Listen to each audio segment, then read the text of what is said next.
Genesis. Genesis 1. In the beginning God created the heavens and the earth. The earth was barren with no form of life. It was under a roaring ocean covered with darkness, but the Spirit of God was moving over the water. God said, I command light to shine. And light started shining. God looked at the light and saw that it was good. He separated light from darkness and named the light day and the darkness night. Evening came and then morning. That was the first day. God said, I command a dome to separate the water above it from the water below it.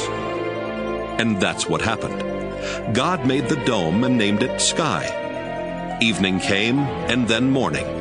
That was the second day. God said, I command the water under the sky to come together in one place, so there will be dry ground. And that's what happened. God named the dry ground land, and he named the water ocean. God looked at what he had done and saw that it was good. God said, I command the earth to produce all kinds of plants, including fruit trees and grain.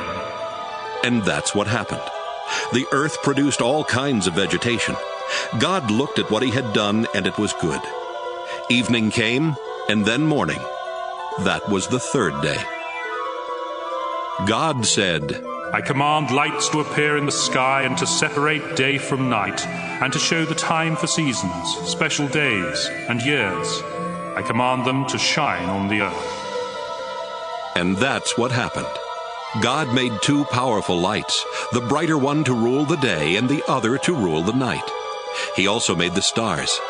Then God put these lights in the sky to shine on the earth, to rule day and night, and to separate light from darkness. God looked at what he had done, and it was good. Evening came, and then morning. That was the fourth day. God said, I command the ocean to be full of living creatures, and I command birds to fly above the earth. So God made the giant sea monsters and all the living creatures that swim in the ocean. He also made every kind of bird. God looked at what he had done, and it was good. Then he gave the living creatures his blessing. He told the ocean creatures to live everywhere in the ocean, and the birds to live everywhere on earth. Evening came, and then morning. That was the fifth day. God said, I command the earth to give life to all kinds of tame animals, wild animals, and reptiles. And that's what happened. God made every one of them. Then he looked at what he had done, and it was good. God said, Now we will make humans, and they will be like us. We will let them rule the fish, the birds, and all other living creatures. So God created humans to be like himself. He made men and women. God gave them his blessing and said, Have a lot of children. Fill the earth with people, and bring it under your control. Rule over the fish in the ocean, the birds in the sky, and every animal on the earth. I have provided all kinds of fruit and grain for you to eat, and I have given the green plants as food for everything else that breathes. These will be food for animals, both wild and tame, and for birds. God looked at what he had done. All of it was very good. Evening came, and then morning. That was the sixth day. Genesis 2. So the heavens and the earth and everything else were created. By the seventh day God had finished his work, and so he rested. God blessed the seventh day and made it special, because on that day he rested from his work. That's how God created the heavens and the earth. When the Lord God made the heavens and the earth, no grass or plants were growing anywhere. God had not yet sent any rain, and there was no one to work the land. But streams came up from the ground and watered the earth. The Lord God took a handful of soil and made a man. God breathed life into the man, and the man started breathing. The Lord made a garden in a place called Eden, which was in the east, and he put the man there. The Lord God placed all kinds of beautiful trees and fruit trees in the garden. 2 other trees were in the middle of the garden. One of the trees gave life. The other gave the power to know the difference between right and wrong. From Eden, a river flowed out to water the garden. Then it divided into 4 rivers. The first one is the Pishon River that flows through the land of Havilah, where pure gold, rare perfumes, and precious stones are found. The second is the Gihon River that winds through Ethiopia. The Tigris River that flows east of Assyria is the third, and the fourth is the Euphrates River. The Lord God put the man in the Garden of Eden to take care of it and to look after it. But the Lord told him, "You may eat fruit from any tree in the garden, except the one that has the power to let you know the difference between right and wrong. If you eat any fruit from that tree, you will die before the day is over." The Lord God said, "It isn't good for the man to live alone. I need to make a suitable partner for him." So the Lord took some soil and made animals and birds. He brought them to the man to see what names he would give each of them. Then the man named the tame animals and the birds and the wild animals. That's how they got their names. None of these was the right kind of partner for the man. So the Lord God made him fall into a deep sleep, and he took out one of the man's ribs. Then, after closing the man's side, the Lord made a woman out of the rib. The Lord God brought her to the man, and the man exclaimed, "Here is someone like me. She's part of my body, my own flesh and bones. She came from me, a man, so I will name her woman." That's why a man will leave his own father and mother. He marries a woman, and the 2 of them become like one person. Although the man and his wife were both naked, they were not ashamed. Genesis 3. The snake was sneakier than any of the other wild animals that the Lord God had made. One day, it came to the woman and asked, "Did God tell you not to eat fruit from any tree in the garden?" The woman answered, "God said we could eat fruit from any tree in the garden, except the one in the middle. He told us not to eat fruit from that tree or even to touch it.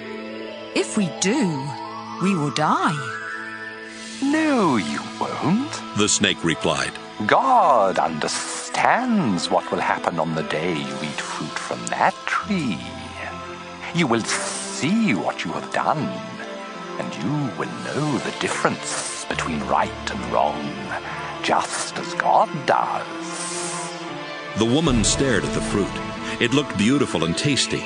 She wanted the wisdom that it would give her, and she ate some of the fruit. Her husband was there with her, so she gave some to him, and he ate it too. Right away they saw what they had done, and they realized they were naked. Then they sewed fig leaves together to make something to cover themselves. Late in the afternoon, a breeze began to blow, and the man and woman heard the Lord God walking in the garden. They were frightened and hid behind some trees. The Lord called out to the man and asked, "Where are you?"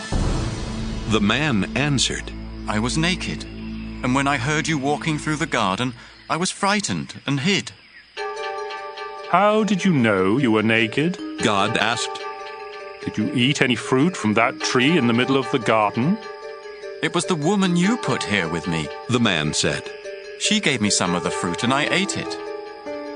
The Lord God then asked the woman, "What have you done?" "The snake tricked me," she answered. "and I ate some of that fruit." So the Lord God said to the snake, "Because of what you have done, you will be the only animal to suffer this curse. For as long as you live, you will crawl on your stomach and eat dirt. You and this woman will hate each other. Your descendants and hers will always be enemies. One of hers will strike you on the head, and you will strike him on the heel." Then the Lord said to the woman, "You will suffer terribly when you give birth, but you will still desire your husband, and he will rule over you." The Lord said to the man, "You listened to your wife and ate fruit from that tree, and so the ground will be under a curse because of what you did. As long as you live, you will have to struggle to grow enough food. Your food will be plants, but the ground will produce thorns and thistles. You will have to sweat to earn a living. You were made out of soil, and you will once again turn into soil. The man Adam named his wife Eve because she would become the mother of all who live. Then the Lord God made clothes out of animal skins for the man and his wife. The Lord said, These people now know the difference between right and wrong, just as we do. But they must not be allowed to eat fruit from the tree that lets them live forever. So the Lord God sent them out of the Garden of Eden, where they would have to work the ground from which the man had been made. Then God put winged creatures at the entrance to the garden and a flaming, flashing sword to guard the way to the life-giving tree. Genesis 4. Adam and Eve had a son. Then Eve said, I'll name him Cain, because I got him with the help of the Lord.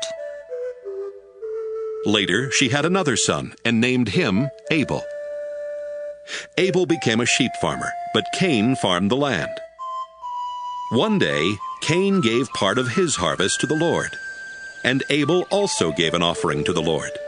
He killed the firstborn lamb from one of his sheep and gave the Lord the best parts of it. The Lord was pleased with Abel and his offering, but not with Cain and his offering. This made Cain so angry that he could not hide his feelings.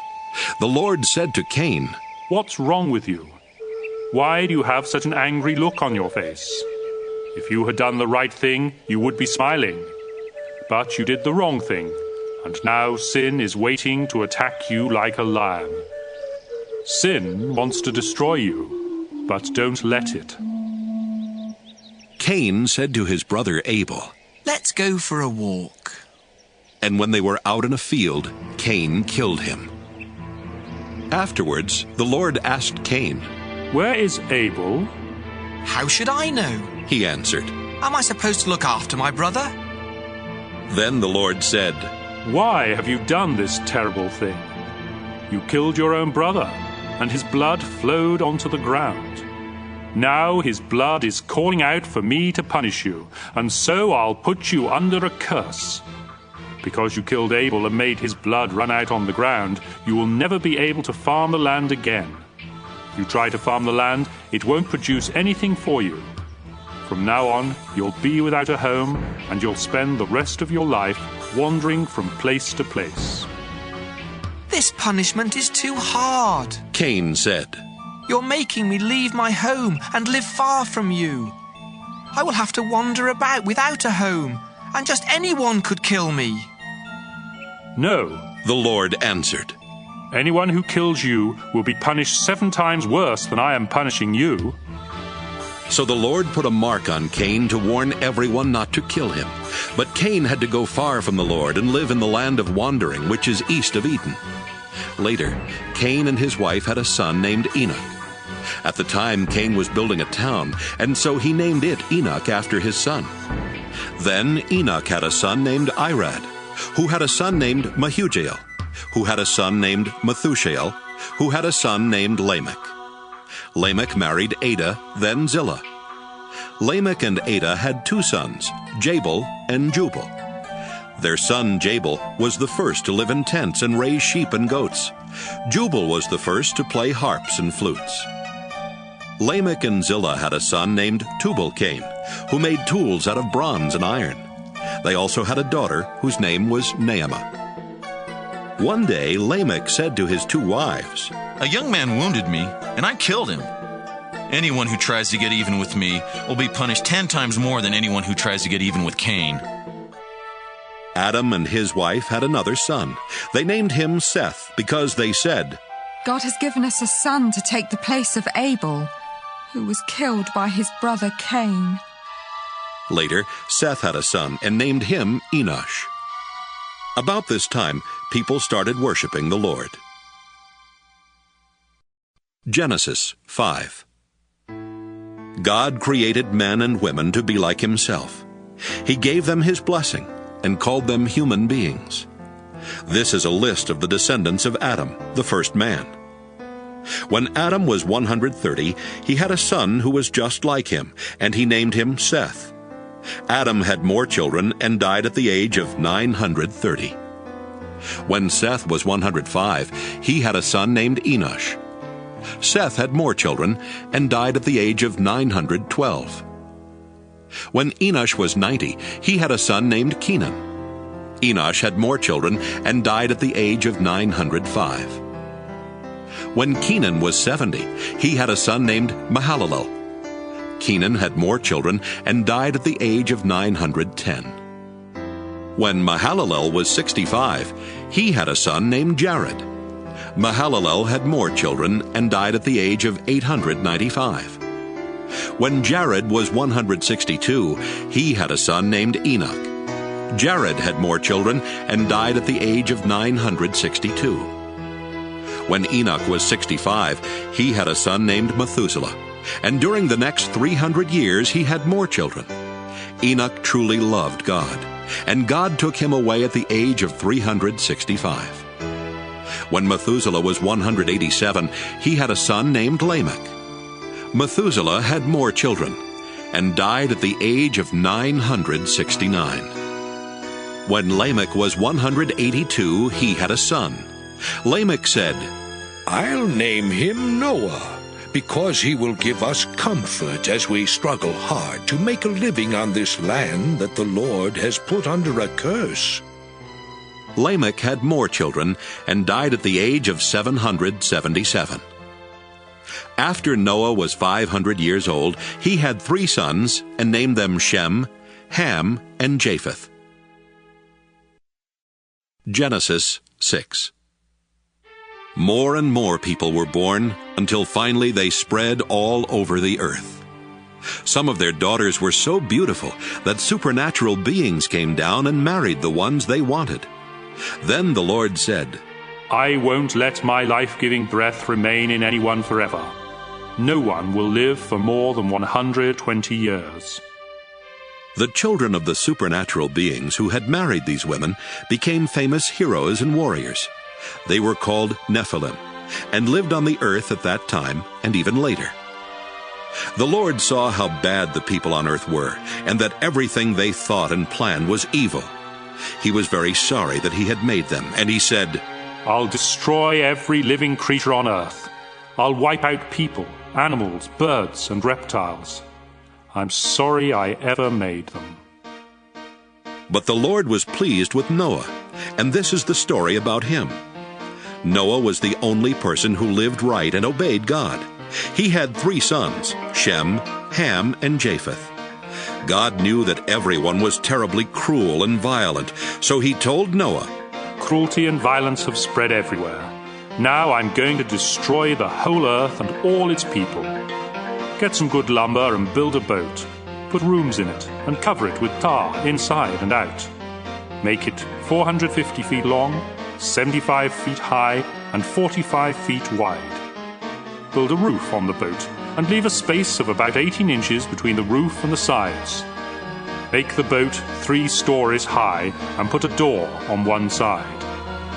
I'm going to send a flood that will destroy everything that breathes. Nothing will be left alive. But I solemnly promise that you, your wife, your sons, and your daughters-in-law will be kept safe in the boat. Bring into the boat with you a male and a female of every kind of animal and bird, as well as a male and a female of every reptile. I don't want them to be destroyed. Store up enough food both for yourself and for them. Noah did everything the Lord told him to do. Genesis 7.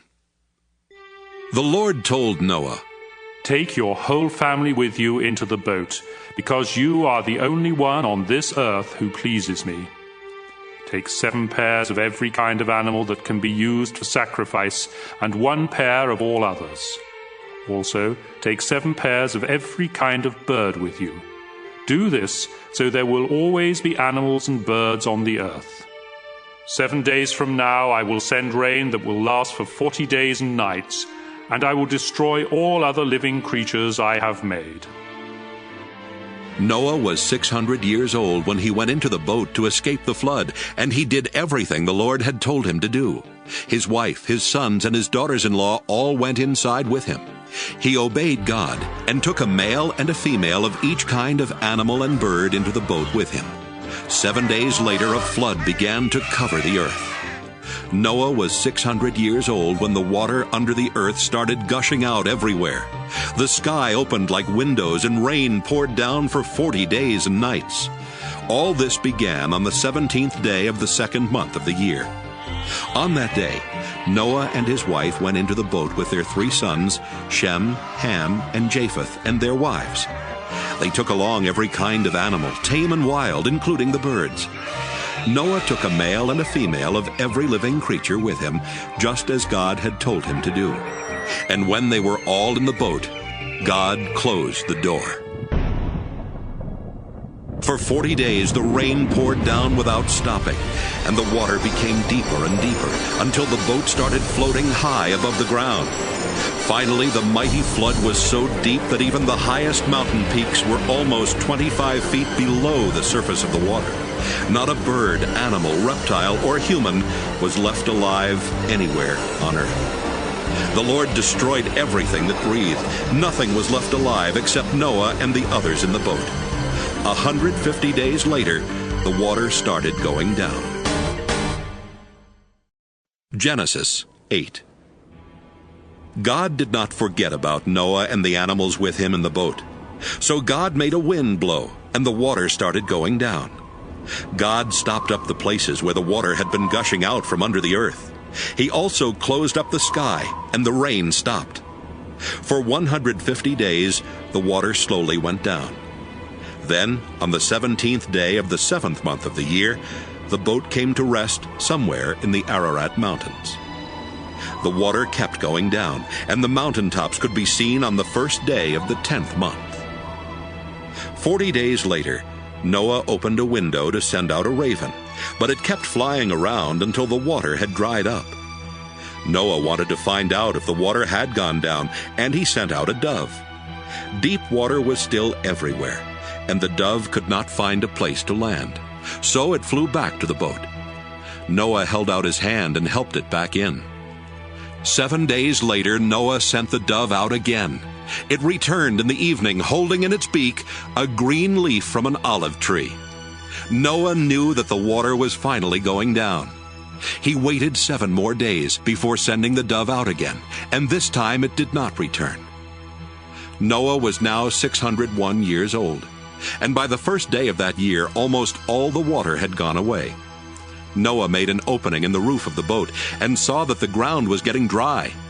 By the 27th day of the 2nd month, the earth was completely dry. God said to Noah, "You, your wife, your sons, and your daughters-in-law may now leave the boat. Let out the birds, animals, and reptiles, so they can mate and live all over the earth." After Noah and his family had gone out of the boat, the living creatures left in groups of their own kind. Noah built an altar where he could offer sacrifices to the Lord. Then he offered on the altar one of each kind of animal and bird that could be used for a sacrifice. The smell of the burning offering pleased God, and he said, "Never again will I punish the earth for the sinful things its people do. All of them have evil thoughts from the time they are young, but I will never destroy everything that breathes, as I did this time. As long as the earth remains, there will be planting and harvest, cold and heat, winter and summer, day and night." Genesis 9. God said to Noah and his sons, "I am giving you my blessing. Have a lot of children and grandchildren, so people will live everywhere on this earth. All animals, birds, reptiles, and fish will be afraid of you. I have placed them under your control, and I have given them to you for food. From now on, you may eat them as well as the green plants that you have always eaten. But life is in the blood, and you must not eat any meat that still has blood in it. I created humans to be like me, and I will punish any animal or person that takes a human life. If an animal kills someone, that animal must die. And if a person takes the life of another, that person must be put to death. I want you and your descendants to have many children, so people will live everywhere on earth. Again God said to Noah and his sons, I am going to make a solemn promise to you and to everyone who will live after you. This includes the birds and the animals that came out of the boat. I promise every living creature that the earth and those living on it will never again be destroyed by a flood. The rainbow that I have put in the sky will be my sign to you and to every living creature on earth. It will remind you that I will keep this promise forever. When I send clouds over the earth and a rainbow appears in the sky, I will remember my promise to you and to all other living creatures. Never again will I let floodwaters destroy all life. When I see the rainbow in the sky, I will always remember the promise that I have made to every living creature. The rainbow will be the sign of that solemn promise. Noah and his sons, Shem, Ham, and Japheth, came out of the boat. Ham later had a son named Canaan. All people on earth are descendants of Noah's 3 sons. Noah farmed the land and was the first to plant a vineyard. One day he got drunk and was lying naked in his tent. Ham entered the tent and saw him naked, then went back outside and told his brothers. Shem and Japheth put a robe over their shoulders and walked backward into the tent. Without looking at their father, they placed it over his body. When Noah woke up and learned what his youngest son Ham had done, he said, I now put a curse on Canaan. He will be the lowest slave of his brothers. I ask the Lord my God to bless Shem and make Canaan his slave. I pray that the Lord will give Japheth more and more land, and let him take over the territory of Shem. May Canaan be his slave. Noah lived 350 years after the flood, and died at the age of 950. Genesis 10. After the flood, Shem, Ham, and Japheth had many descendants. Japheth's descendants had their own languages, tribes, and land. They were Gomer, Magog, Madai, Javan, Tubal, Meshech, and Tyrus. Gomer was the ancestor of Ashkenaz, Riphath, and Togarmah. Javan was the ancestor of Elisha, Tarshish, Kittim, and Dodanim, who settled along the coast. Ham's descendants had their own languages, tribes, and land. They were Ethiopia, Egypt, Put, and Canaan.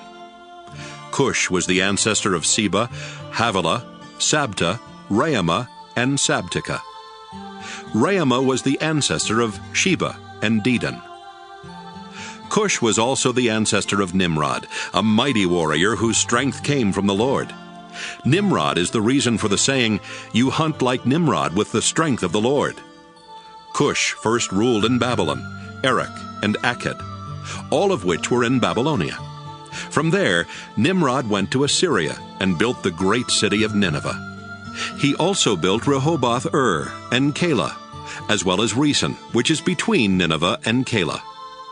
Egypt was the ancestor of Ludim, Anamim, Lahabim, Naphtuhim, Pathrusim, Casluhim, and Caphtorim, the ancestor of the Philistines.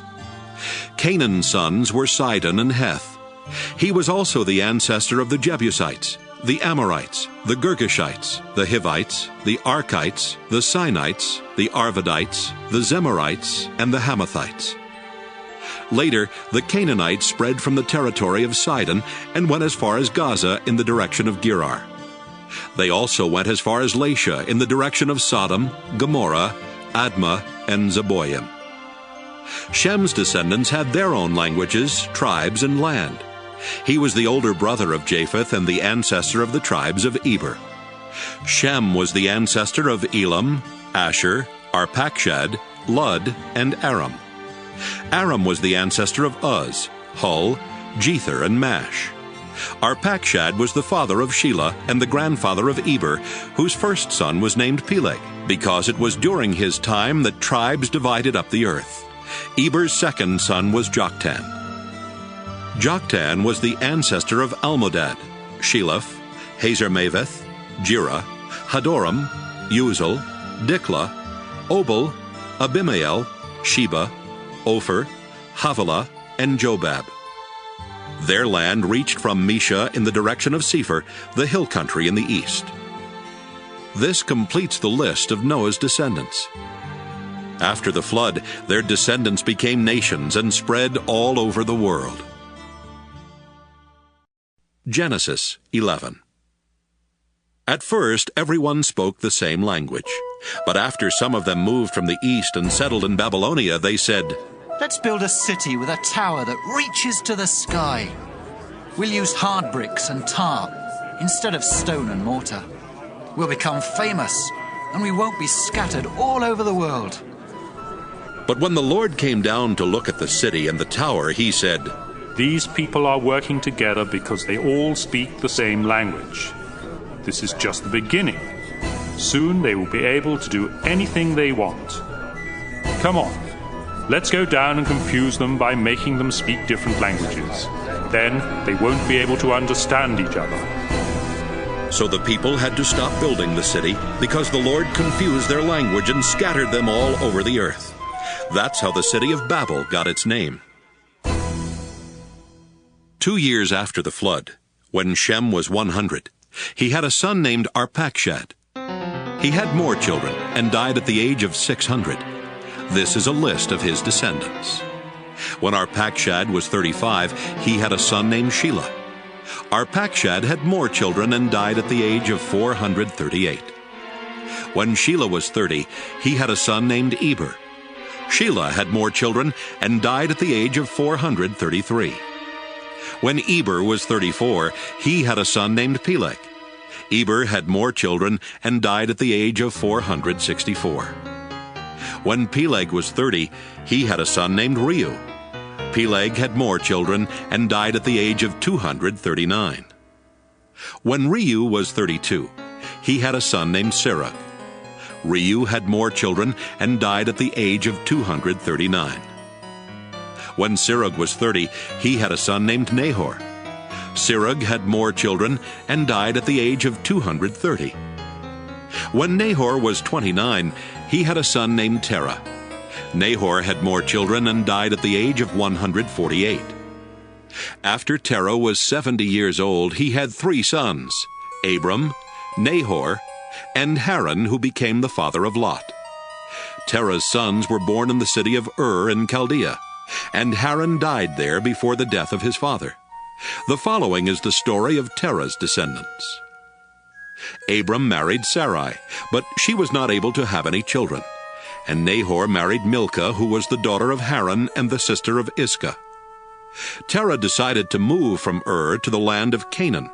He took along Abram and Sarai and his grandson Lot, the son of Haran.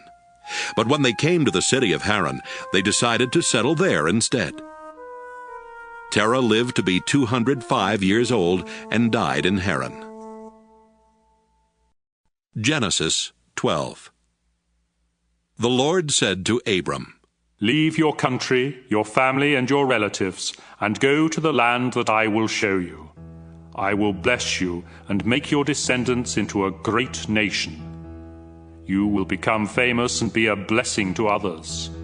I will bless anyone who blesses you, but I will put a curse on anyone who puts a curse on you.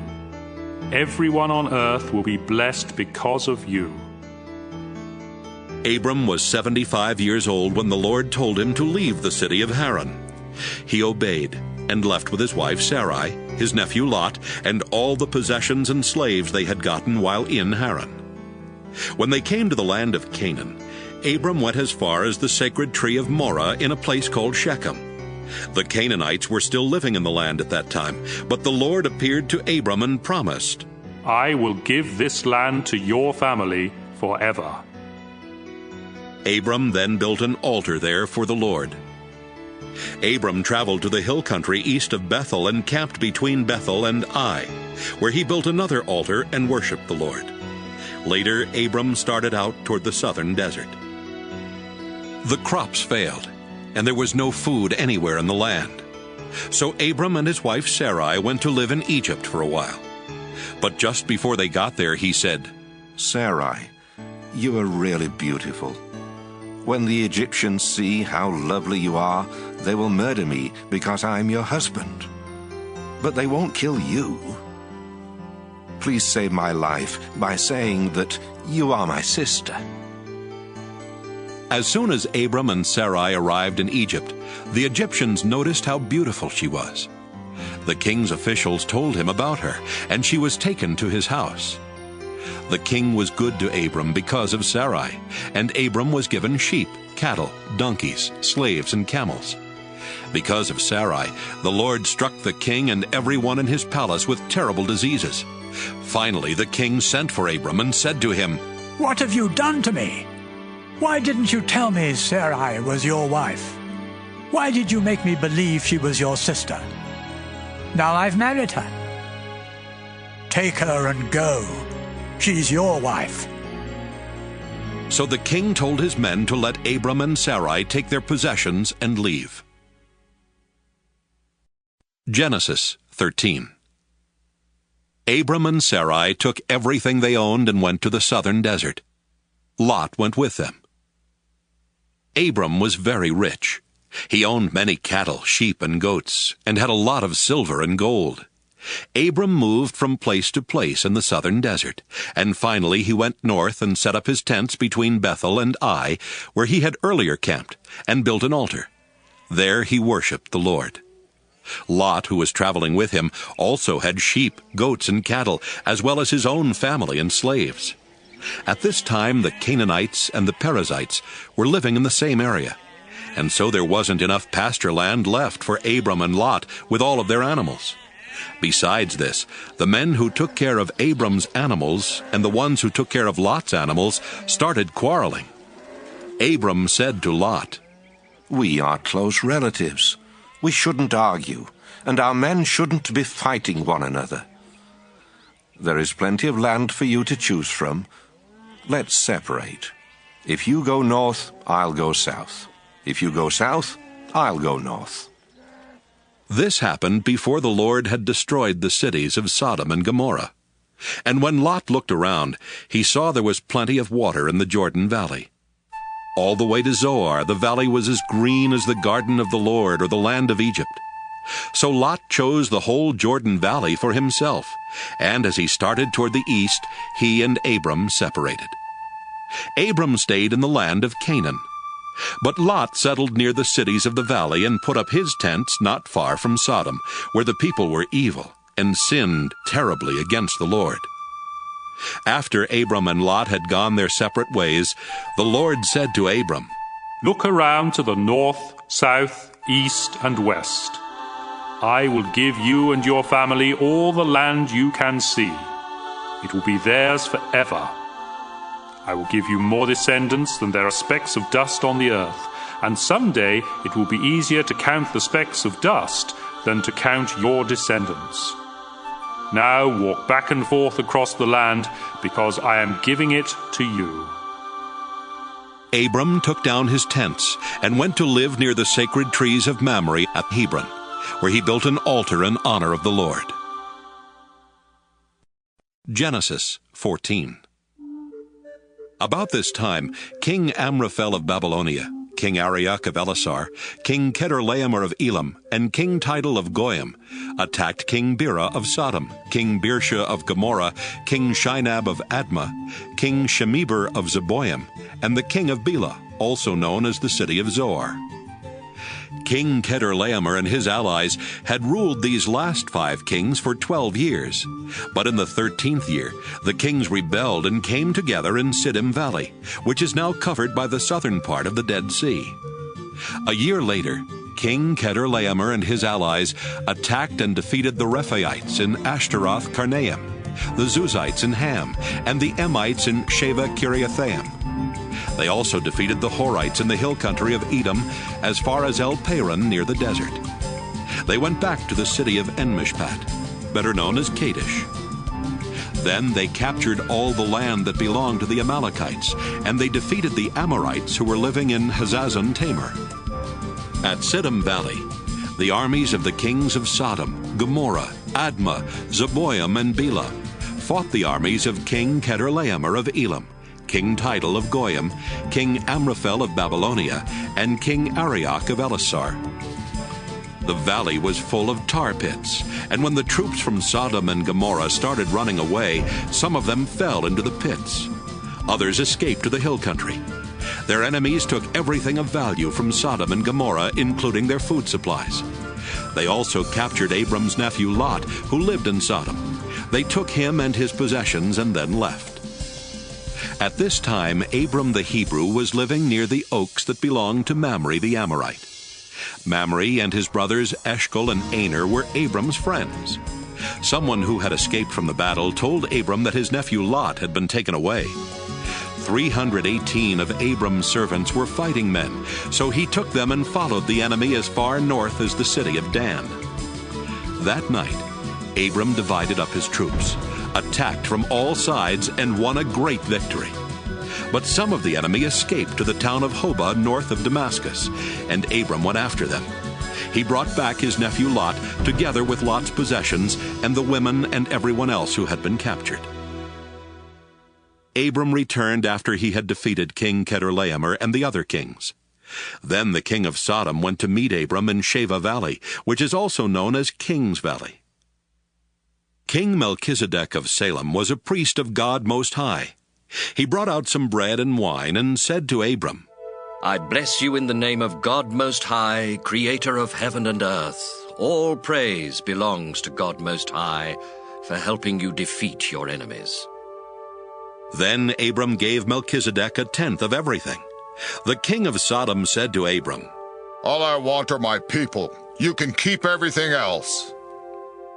Abram answered, The Lord God Most High made the heavens and the earth, and I have promised him that I won't keep anything of yours, not even a sandal strap or a piece of thread. Then you can never say that you are the one who made me rich. Let my share be the food that my men have eaten. But Aner, Eshcol, and Mamre went with me, so give them their share of what we brought back. Genesis 15. Later the Lord spoke to Abram in a vision. Abram, don't be afraid. I will protect you and reward you greatly. But Abram answered, Lord, all-powerful, you have given me everything I could ask for, except children. And when I die, Eliezer of Damascus will get all I own. You have not given me any children, and this servant of mine will inherit everything. The Lord replied, No, he won't. You will have a son of your own, and everything you have will be his. Then the Lord took Abram outside and said, Look at the sky and see if you can count the stars. That's how many descendants you will have. Abram believed the Lord, and the Lord was pleased with him. The Lord said to Abram, I brought you here from Ur in Chaldea, and I gave you this land. Abram asked, Lord God, how can I know the land will be mine? Then the Lord told him, Bring me a 3-year-old cow, a 3-year-old female goat, a 3-year-old ram, a dove, and a young pigeon. Abram obeyed the Lord. Then he cut the animals in half and laid the 2 halves of each animal opposite each other on the ground. But he did not cut the doves and pigeons in half. And when birds came down to eat the animals, Abram chased them away. As the sun was setting, Abram fell into a deep sleep, and everything became dark and frightening. Then the Lord said, Abram, you will live to an old age and die in peace. But I solemnly promise that your descendants will live as foreigners in a land that doesn't belong to them. They will be forced into slavery and abused for 400 years.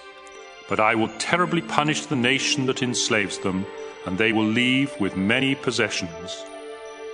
4 generations later, your descendants will return here and take this land, because only then will the people who live here be so sinful that they deserve to be punished.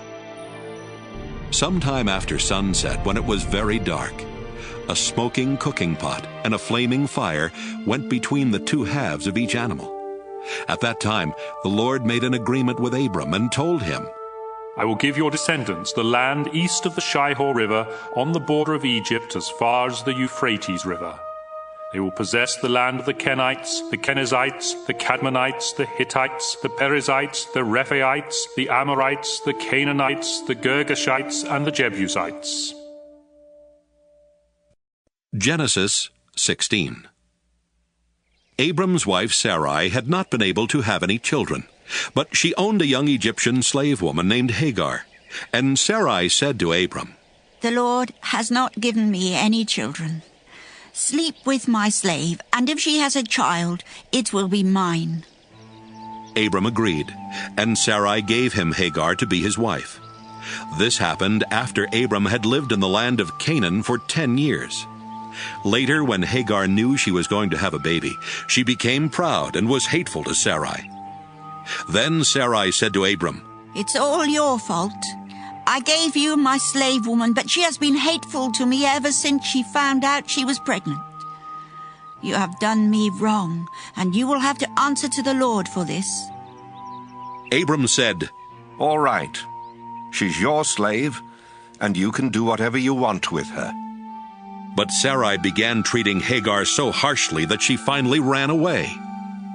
Hagar stopped to rest at a spring in the desert on the road to Shur. While she was there, the angel of the Lord came to her and asked, Hagar, where have you come from, and where are you going? She answered, I'm running away from Sarah, my owner. The angel said, Go back to Sarai and be her slave. I will give you a son who will be called Ishmael, because I've heard your cry for help. And later I will give you so many descendants that no one will be able to count them all. But your son will live far from his relatives. He will be like a wild donkey, fighting everyone, and everyone fighting him. Hagar thought, Have I really seen God and lived to tell about it? So from then on she called him the God who sees me. That's why people call the well between Kadesh and Bered the well of the living one who sees me. Abram was 86 years old when Hagar gave birth to their son, and he named him Ishmael. Genesis 17. Abram was 99 years old when the Lord appeared to him again and said, I am God all-powerful.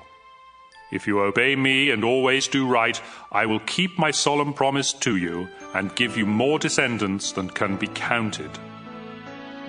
Abram bowed with his face to the ground. And God said, I promise that you will be the father of many nations. That's why I now change your name from Abram to Abraham. I will give you a lot of descendants, and in the future they will become great nations. Some of them will even be kings. I will always keep the promise I have made to you and your descendants, because I am your God and their God. I will give you and them the land in which you are now a foreigner. I will give the whole land of Canaan to your family forever, and I will be their God. Abraham, you and all future members of your family must promise to obey me. As the sign that you are keeping this promise, you must circumcise every man and boy in your family. From now on, your family must circumcise every baby boy when he is 8 days old. You must even circumcise any man or boy you have as a slave, both those born in your homes and those you buy from foreigners. This will be a sign that my promise to you will last forever.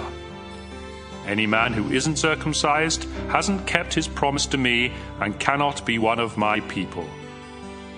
Abraham, your wife's name will now be Sarah instead of Sarai. I will bless her, and you will have a son by her. She will become the mother of nations, and some of her descendants will even be kings. Abraham bowed with his face to the ground and thought, I am almost 100 years old. How can I become a father? And Sarah is 90. How can she have a child? So he started laughing. Then he asked God, Why not let Ishmael inherit what you have promised me?" But God answered, "No, you and Sarah will have a son. His name will be Isaac, and I will make an everlasting promise to him and his descendants. I have heard what you asked me to do for Ishmael, and so I will also bless him with many descendants. He will be the father of 12 princes, and I will make his family a great nation. But your son Isaac will be born about this time next year, and the promise I am making to you and your family will be for him and his descendants forever." God finished speaking to Abraham and then left. On that same day, Abraham obeyed God by circumcising Ishmael. Abraham was also circumcised, and so were all other men and boys in his household, including his servants and slaves. He was 99 years old at the time, and his son Ishmael was 13. Genesis 18. One hot summer afternoon, Abraham was sitting by the entrance to his tent near the sacred trees of Mamre when the Lord appeared to him. Abraham looked up and saw 3 men standing nearby. He quickly ran to meet them, bowed with his face to the ground, and said, "Please, come to my home where I can serve you. I'll have some water brought so you can wash your feet. Then you can rest under the tree. Let me get you some food to give you strength before you leave. I would be honored to serve you." "Thank you very much," they answered. "We accept your offer." Abraham quickly went to his tent and said to Sarah, "Hurry, get a large sack of flour and make some bread." After saying this, he rushed off to his herd of cattle and picked out one of the best calves, which his servant quickly prepared. He then served his guests some yogurt and milk together with the meat. While they were eating, he stood near them under the trees, and they asked, "Where is your wife, Sarah?" "She's right there, in the tent," Abraham answered. One of the guests was the Lord, and he said, "I'll come back about this time next year, and when I do, Sarah will already have a son." Sarah was behind Abraham, listening at the entrance to the tent. Abraham and Sarah were very old, and Sarah was well past the age for having children. So she laughed and said to herself, "Now that I am worn out and my husband is old, will I really know such happiness?" The Lord asked Abraham, "Why did Sarah laugh? Does she doubt that she can have a child in her old age? I am the Lord. There is nothing too difficult for me. I'll come back next year at the time I promised, and Sarah will already have a son." Sarah was so frightened that she lied and said, "I didn't laugh." "Yes, you did," he answered. When the 3 men got ready to leave, they looked down toward Sodom, and Abraham walked part of the way with them.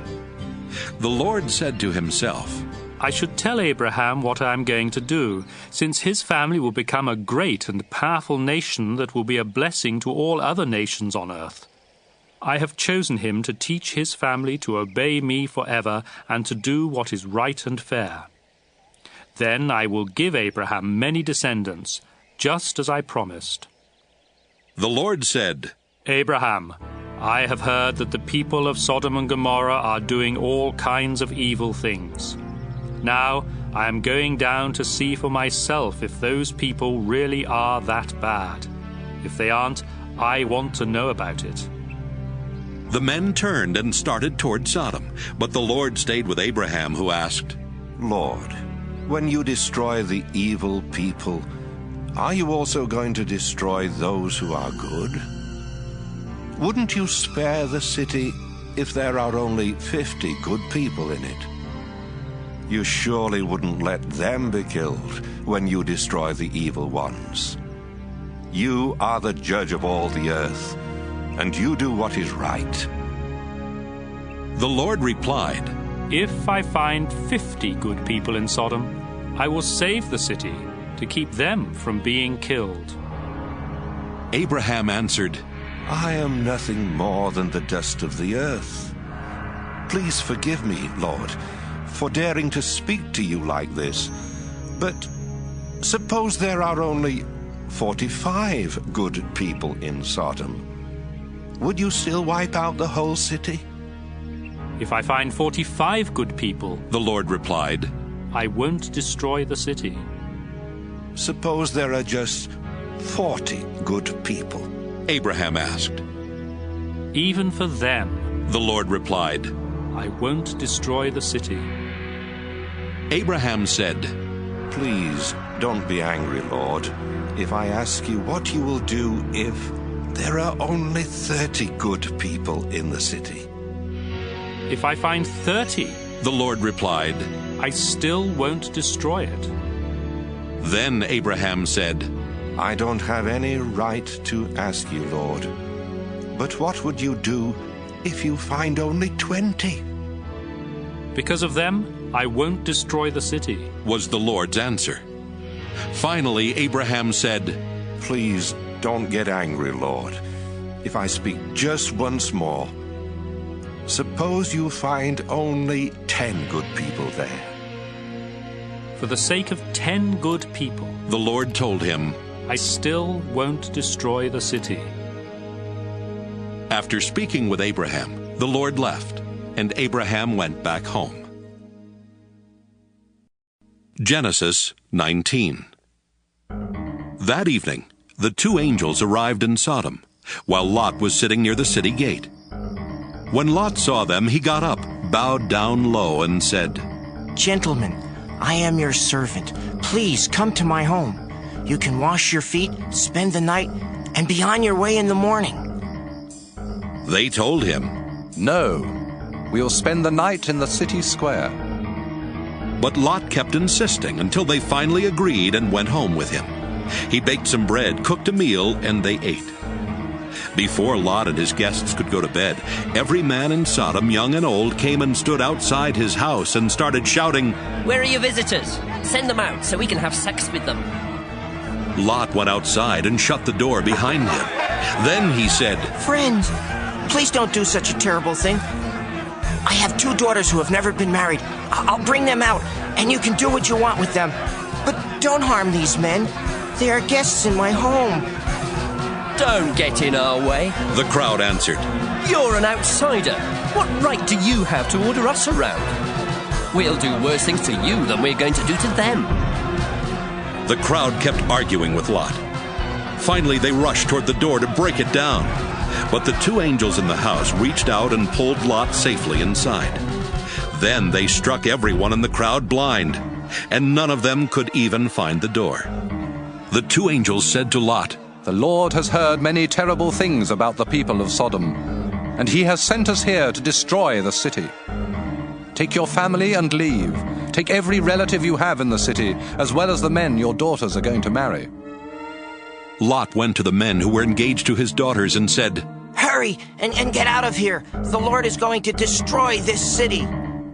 But they thought he was joking, and they laughed at him. Early the next morning, the two angels tried to make Lot hurry and leave. They said, Take your wife and your 2 daughters and get out of here as fast as you can. If you don't, every one of you will be killed when the Lord destroys the city. At first, Lot just stood there. But the Lord wanted to save him. So the angels took Lot, his wife, and his 2 daughters by the hand and led them out of the city. When they were outside, one of the angels said, Run for your lives. Don't even look back. And don't stop in the valley. Run to the hills where you will be safe. Lot answered, You have done us a great favor, sir. You have saved our lives, but please don't make us go to the hills. That's too far away. The city will be destroyed before we can get there, and we will be killed when it happens. There's a town near here. It's only a small place, but my family and I will be safe, if you'll let us go there. All right, go there, he answered. I won't destroy that town. Hurry, run. I can't do anything until you are safely there. The town was later called Zoar because Lot had said it was small. The sun was coming up as Lot reached the town of Zoar, and the Lord sent burning sulfur down like rain on Sodom and Gomorrah. He destroyed those cities and everyone who lived in them, as well as their land and the trees and grass that grew there. On the way, Lot's wife looked back and was turned into a block of salt. That same morning, Abraham got up and went to the place where he had stood and spoken with the Lord. He looked down toward Sodom and Gomorrah and saw smoke rising from all over the land. It was like a flaming furnace. When God destroyed the cities of the valley where Lot lived, he remembered his promise to Abraham and saved Lot from the terrible destruction. Lot was afraid to stay on in Zoar, so he took his 2 daughters and moved to a cave in the hill country. One day his older daughter said to her sister, "Our father is old, and there are no men anywhere for us to marry. Let's get our father drunk. Then we can sleep with him and have children." That night they got their father drunk, and the older daughter got in bed with him. But he was too drunk even to know she was there. The next day the older daughter said to her sister, "I slept with my father last night. We'll get him drunk again tonight, so you can go to bed with him, and we can each have a child." That night they got their father drunk, and this time the younger sister slept with him. But once again he was too drunk even to know she was there. That's how Lot's 2 daughters had their children. The older daughter named her son Moab, and he is the ancestor of the Moabites.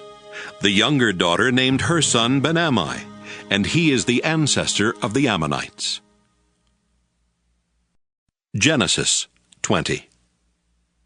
Abraham moved to the southern desert, where he settled between Kadesh and Shur. Later he went to Gerar, and while there he told everyone that his wife Sarah was his sister. So King Abimelech of Gerar had Sarah brought to him. But God came to Abimelech in a dream and said, "You have taken a married woman, and for this you will die." Abimelech said to the Lord, "Don't kill me. I haven't slept with Sarah. Didn't they say they were brother and sister? I am completely innocent." God spoke to Abimelech in another dream and said, "I know you are innocent. That's why I kept you from sleeping with Sarah and doing anything wrong. Her husband is a prophet. Let her go back to him, and his prayers will save you from death. But if you don't return her, you and all your people will die." Early the next morning, Abimelech sent for his officials, and when he told them what had happened, they were frightened. Abimelech then called in Abraham and said, "Look what you've done to us. What have I ever done to you? Why did you make me and my nation guilty of such a terrible sin? What were you thinking when you did this?" Abraham answered, "I did it because I didn't think any of you respected God, and I was sure that someone would kill me to get my wife. Besides, she is my half-sister. We have the same father, but different mothers. When God made us leave my father's home and start wandering, I told her, 'If you really love me, you will tell everyone that I am your brother.'" Abimelech gave Abraham some sheep, cattle, and slaves. He sent Sarah back and told Abraham that he could settle anywhere in his country. Then he said to Sarah, "I have given your brother 1,000 pieces of silver as proof to everyone that you have done nothing wrong." Meanwhile, God had kept Abimelech's wife and slaves from having children. But Abraham prayed, and God let them start having children again. Genesis 21. The Lord was good to Sarah and kept his promise. Although Abraham was very old, Sarah had a son exactly at the time God had said. Abraham named his son Isaac, and when the boy was 8 days old, Abraham circumcised him, just as the Lord had commanded. Abraham was 100 years old when Isaac was born, and Sarah said, "God has made me laugh. Now everyone will laugh with me. Who would have dared to tell Abraham that someday I would have a child? But in his old age, I have given him a son." The time came when Sarah no longer had to nurse Isaac, and on that day Abraham gave a big feast. One day, Sarah noticed Hagar's son Ishmael playing, and she said to Abraham, "Get rid of that Egyptian slave woman and her son. I don't want him to inherit anything. it should all go to my son. Abraham was worried about Ishmael, but God said, Abraham, don't worry about your slave woman and the boy. Just do what Sarah tells you.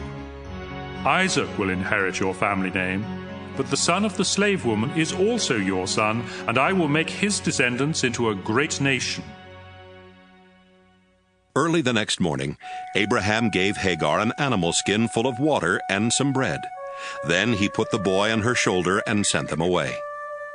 They wandered around in the desert near Beersheba, and after they had run out of water, Hagar put her son under a bush. Then she sat down a long way off because she could not bear to watch him die, and she cried bitterly. When God heard the boy crying, the angel of God called out to Hagar from heaven and said, Hagar, why are you worried? Don't be afraid. I have heard your son crying. Help him up and hold his hand, because I will make him the father of a great nation. Then God let her see a well. So she went to the well and filled the skin with water, then gave some to her son. God blessed Ishmael, and as the boy grew older, he became an expert with his bow and arrows. He lived in the Paran desert, and his mother chose an Egyptian woman for him to marry. About this time, Abimelech and his army commander Phicol said to Abraham, God blesses everything you do. Now I want you to promise in the name of God that you will always be loyal to me and my descendants, just as I have always been loyal to you in this land where you have lived as a foreigner. And so Abraham promised. One day, Abraham told Abimelech, Some of your servants have taken over one of my wells. This is the first I've heard about it, Abimelech replied. Why haven't you said something before? I don't have any idea who did it. Abraham gave Abimelech some sheep and cattle, and then the two men made a peace treaty. Abraham separated 7 female lambs from his flock of sheep, and Abimelech asked, Why have you done this? Abraham told him, I want you to accept these 7 lambs as proof that I dug this well. So they called the place Beersheba, because they made a treaty there.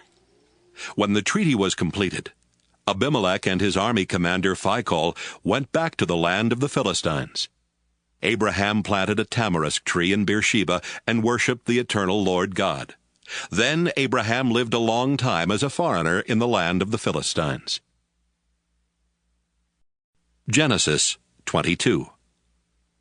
Some years later, God decided to test Abraham, so he spoke to him. Abraham answered, Here I am, Lord. The Lord said, Go, get Isaac, your only son, the one you dearly love. Take him to the land of Moriah, and I will show you a mountain, where you must sacrifice him to me on the fires of an altar. So Abraham got up early the next morning and chopped wood for the fire. He put a saddle on his donkey and left with Isaac and 2 servants for the place where God had told him to go. 3 days later, Abraham looked off in the distance and saw the place. He told his servants, Stay here with the donkey, while my son and I go over there to worship. We will come back. Abraham put the wood on Isaac's shoulder, but he carried the hot coals and the knife. As the 2 of them walked along, Isaac said, Father, we have the coals and the wood, but where is the lamb for the sacrifice? My son, Abraham answered, God will provide the lamb. The 2 of them walked on, and when they reached the place that God had told him about, Abraham built an altar and placed the wood on it. Next, he tied up his son and put him on the wood. He then took the knife and got ready to kill his son. But the Lord's angel shouted from heaven, Abraham! Abraham! Here I am, he answered. Don't hurt the boy or harm him in any way. The angel said, Now I know that you truly obey God, because you were willing to offer him your only son. Abraham looked up and saw a ram caught by its horns in the bushes. So he took the ram and sacrificed it in place of his son. Abraham named that place, The Lord Will Provide. And even now people say, On the mountain of the Lord it will be provided. The Lord's angel called out from heaven a second time. You were willing to offer the Lord your only son, and so he makes you this solemn promise. I will bless you and give you such a large family that someday your descendants will be more numerous than the stars in the sky or the grains of sand along the beach. They will defeat their enemies and take over the cities where their enemies live. You have obeyed me, and so you and your descendants will be a blessing to all nations on earth." Abraham and Isaac went back to the servants who had come with him, and they returned to Abraham's home in Beersheba. Abraham's brother Nahor had married Milcah, and Abraham was later told that they had 8 sons. Uz was their firstborn, Buz was next, and then there was Kemuel, who became the father of Aram. Their other 5 sons were Kesed, Hazo, Pildash, Jidlaph, and Bethuel, who became the father of Rebekah. Nahor also had another wife. Her name was Reumah. She had 4 sons, Tebah, Gaham, Tahash, and Maacah. Genesis 23. When Sarah was 127 years old, she died in Kiriath Arba, better known as Hebron, in the land of Canaan.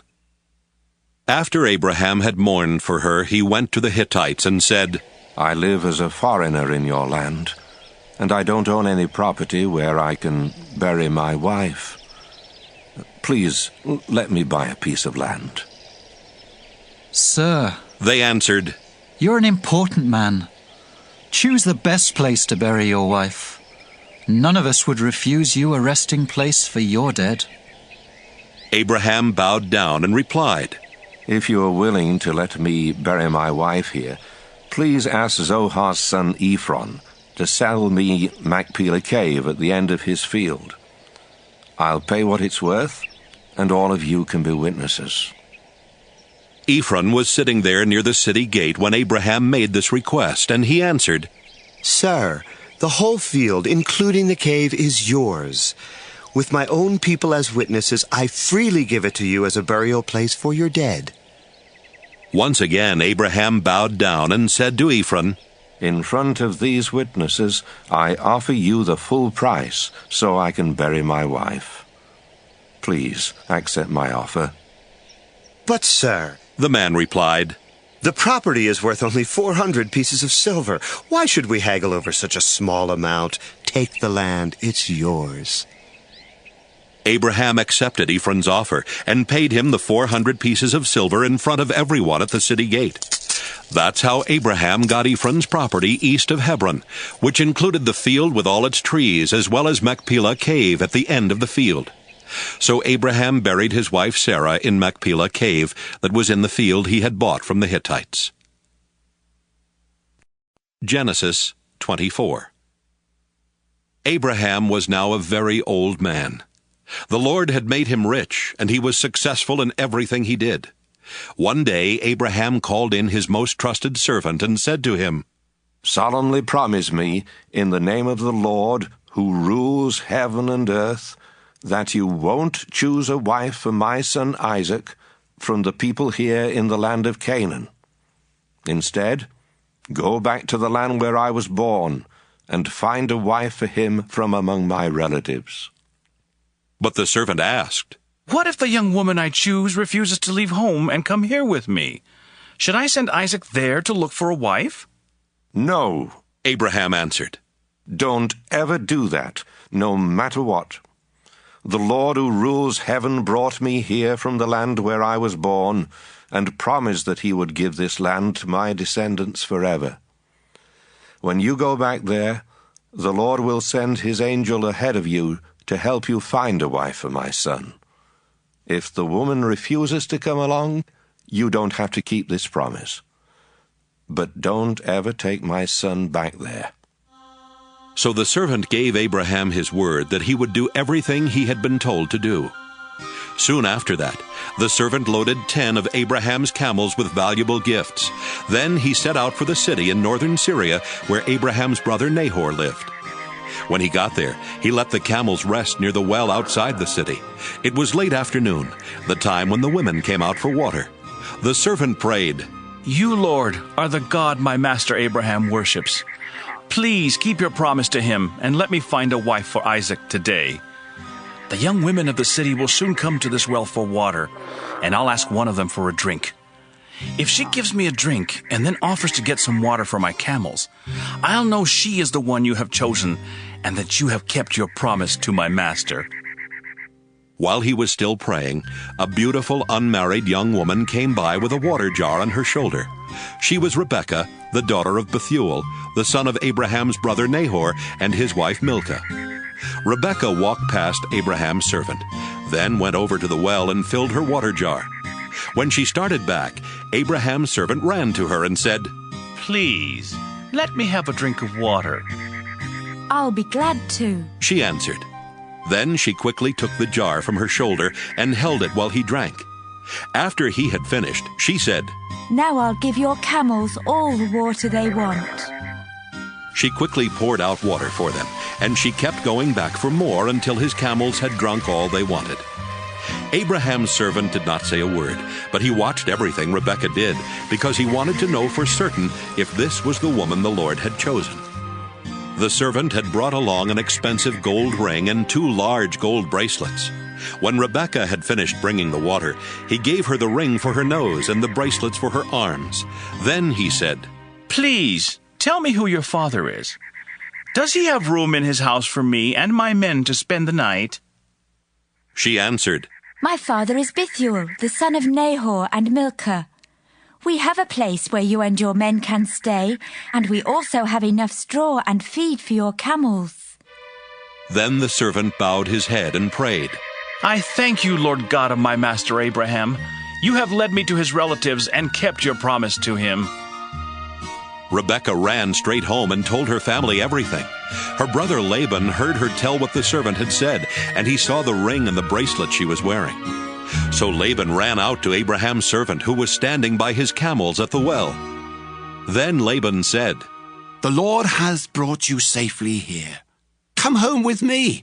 There's no need for you to keep on standing outside. I have a room ready for you in our house, and there's also a place for your camels."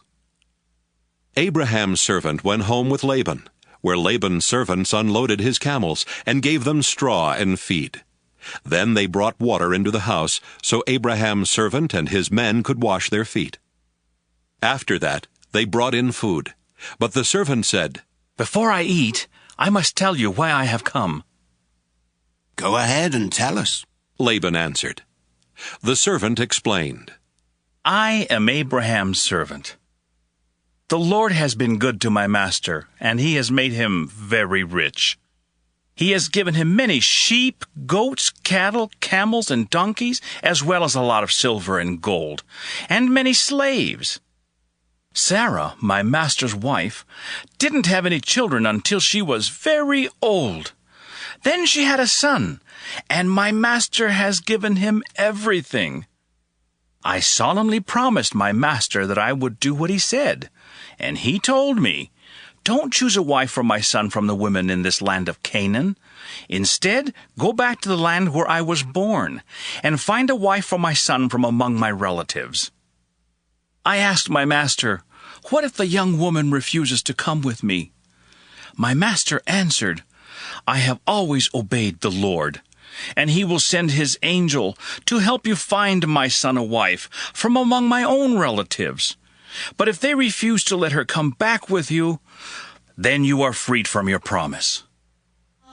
When I came to the well today, I silently prayed, 'You, Lord, are the God my master Abraham worships, so please lead me to a wife for his son while I am here at the well.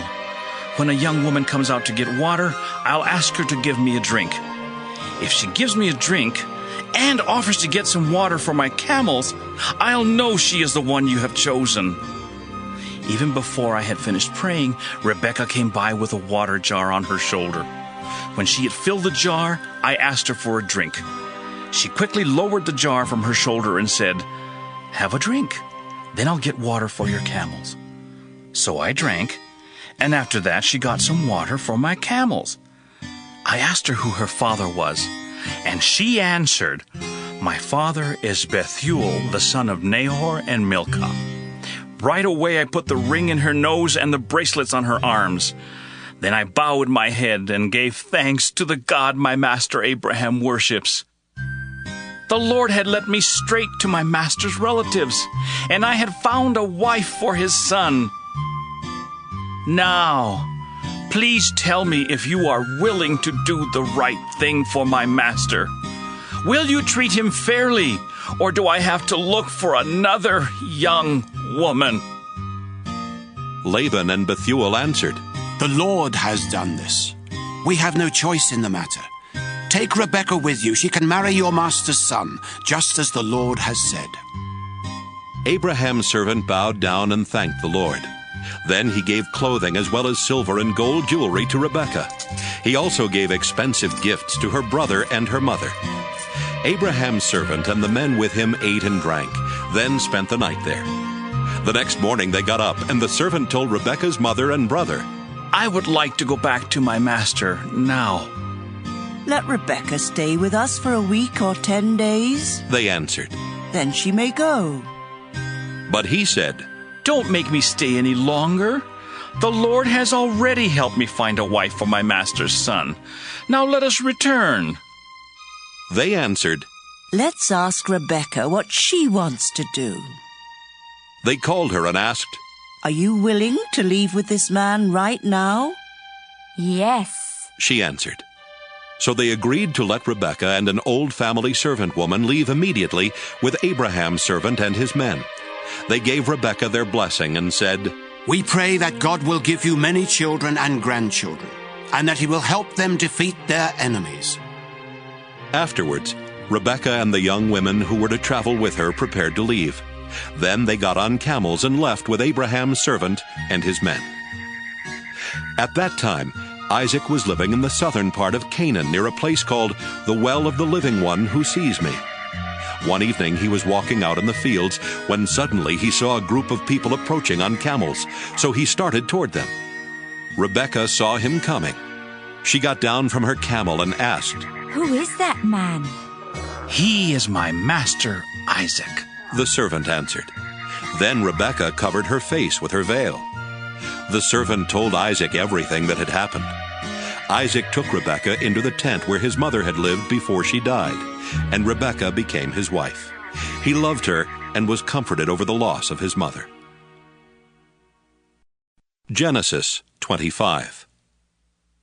Abraham married Keturah, and they had 6 sons: Zimran, Jokshan, Medan, Midian, Ishbak, and Shua.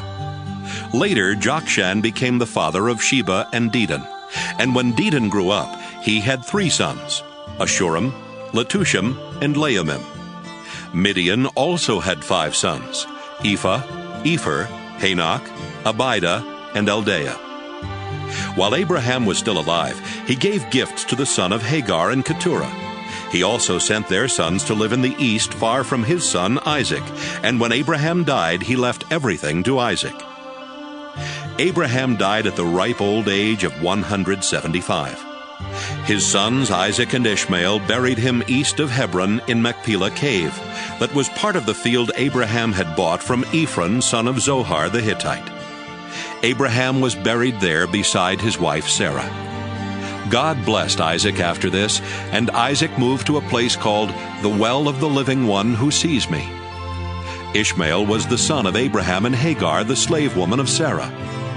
Ishmael had 12 sons in this order: Nebaioth, Kedar, Adbeel, Mibsam, Mishma, Duma, Massa, Hadad, Tema, Jeter, Naphish, and Kedemah. Each of Ishmael's sons was a tribal chief, and a village was named after each of them. Ishmael had settled in the land east of his brothers, and his sons settled everywhere from Havilah to Shur, east of Egypt on the way to Ashur. Ishmael was 137 when he died. Isaac was the son of Abraham, and he was 40 years old when he married Rebekah, the daughter of Bethuel. She was also the sister of Laban the Aramean from northern Syria. Almost 20 years later, Rebekah still had no children. So Isaac asked the Lord to let her have a child, and the Lord answered his prayer. Before Rebekah gave birth, she knew she was going to have twins because she could feel them inside her fighting each other. She thought, Why is this happening to me? Finally, she asked the Lord why her twins were fighting, and he told her, Your 2 sons will become 2 separate nations. The younger of the 2 will be stronger, and the older son will be his servant. When Rebekah gave birth, the first baby was covered with red hair, so he was named Esau. The second baby grabbed onto his brother's heel, so they named him Jacob. Isaac was 60 years old when they were born. As Jacob and Esau grew older, Esau liked the outdoors and became a good hunter, while Jacob settled down and became a shepherd. Esau would take the meat of wild animals to his father Isaac, and so Isaac loved him more. But Jacob was his mother's favorite son. One day, Jacob was cooking some stew when Esau came home hungry and said, I'm starving to death. Give me some of that red stew right now. That's how Esau got the name Edom. Jacob replied, Sell me your rights as the firstborn son. I'm about to die, Esau answered. What good will those rights do me? But Jacob said, Promise me your birthrights here and now. And that's what Esau did. Jacob then gave Esau some bread and some of the bean stew, and when Esau had finished eating and drinking, he just got up and left, showing how little he thought of his rights as the firstborn.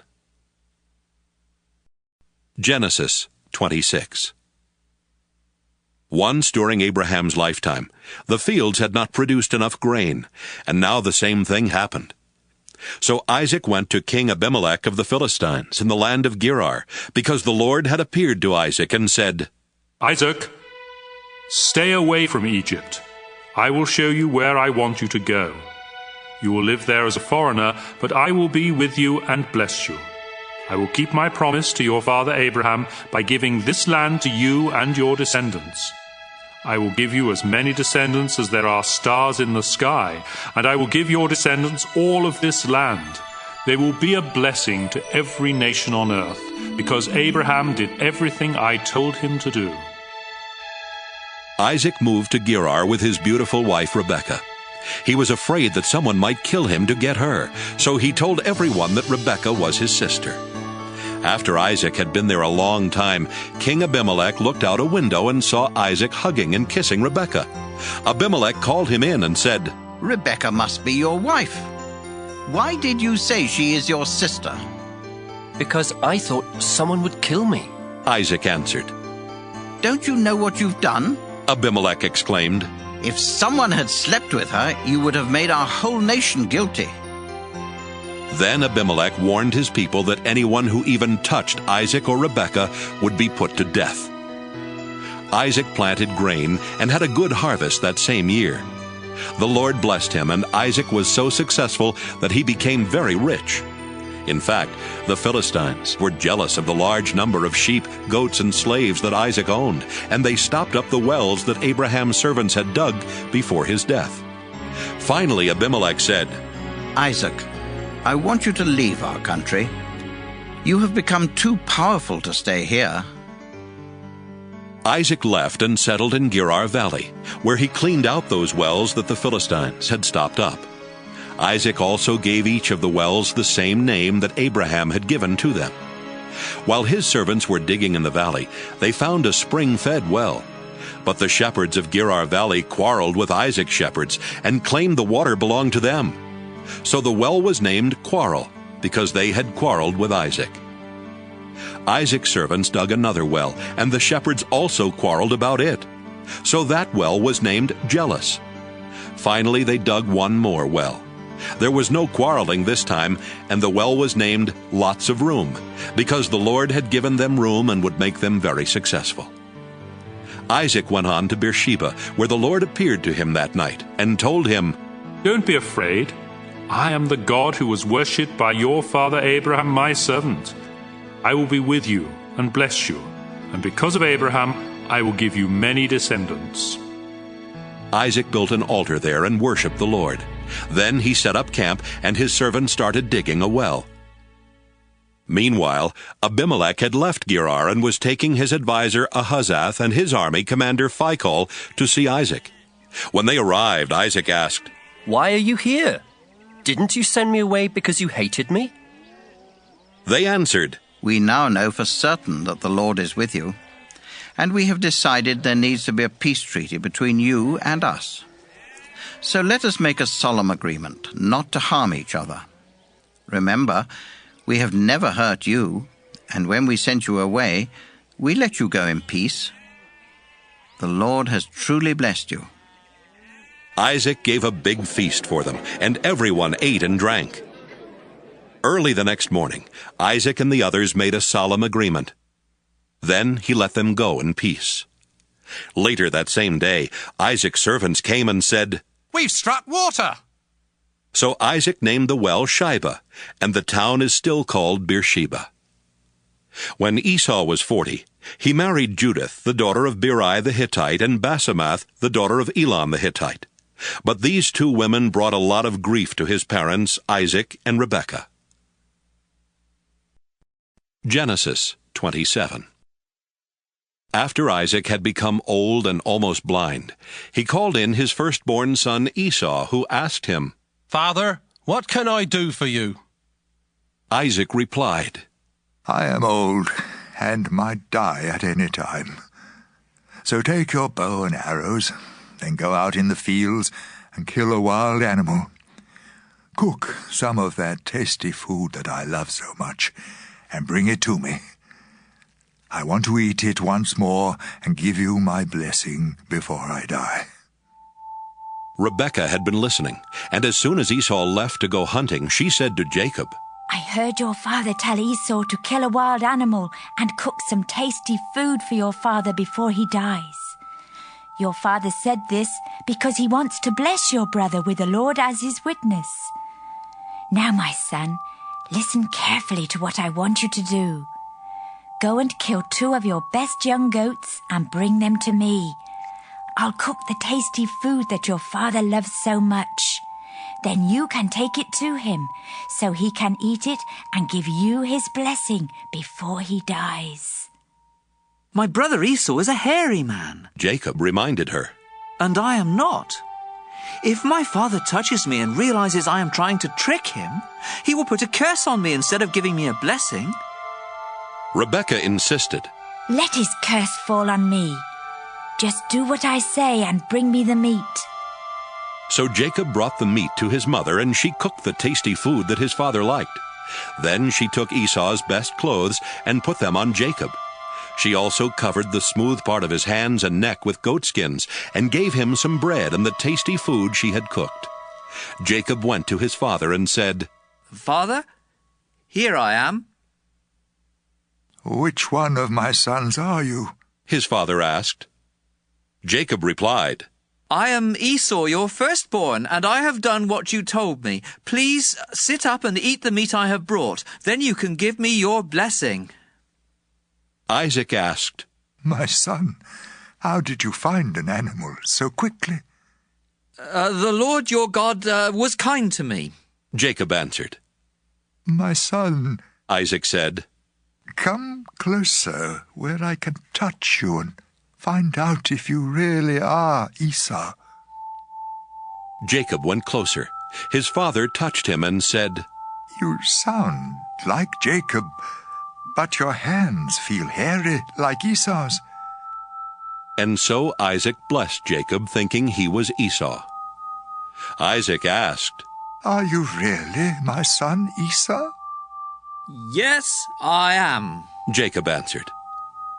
So Isaac told him, "Serve me the wild meat, and I can give you my blessing." Jacob gave him some meat, and he ate it. He also gave him some wine, and he drank it. Then Isaac said, "Son, come over here and kiss me." While Jacob was kissing him, Isaac caught the smell of his clothes and said, "The smell of my son is like a field the Lord has blessed. God will bless you, my son, with dew from heaven and with fertile fields, rich with grain and grapes.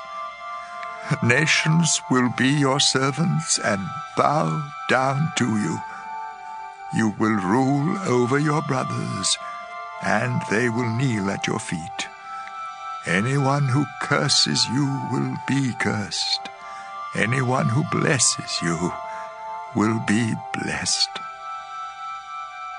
Right after Isaac had given Jacob his blessing and Jacob had gone, Esau came back from hunting. He cooked the tasty food, brought it to his father, and said, "Father, please sit up and eat the meat I've brought you, so you can give me your blessing." "Who are you?" Isaac asked. "I am Esau, your firstborn son." Isaac started trembling and said, "Then who brought me some wild meat right before you came in? I ate it and gave him a blessing that cannot be taken back." Esau cried loudly and begged, "Father, give me a blessing too." Isaac answered, "Your brother tricked me and stole your blessing." Esau replied, "My brother deserves the name Jacob, because he has already cheated me twice. The first time he cheated me out of my rights as the firstborn son, and now he has cheated me out of my blessing."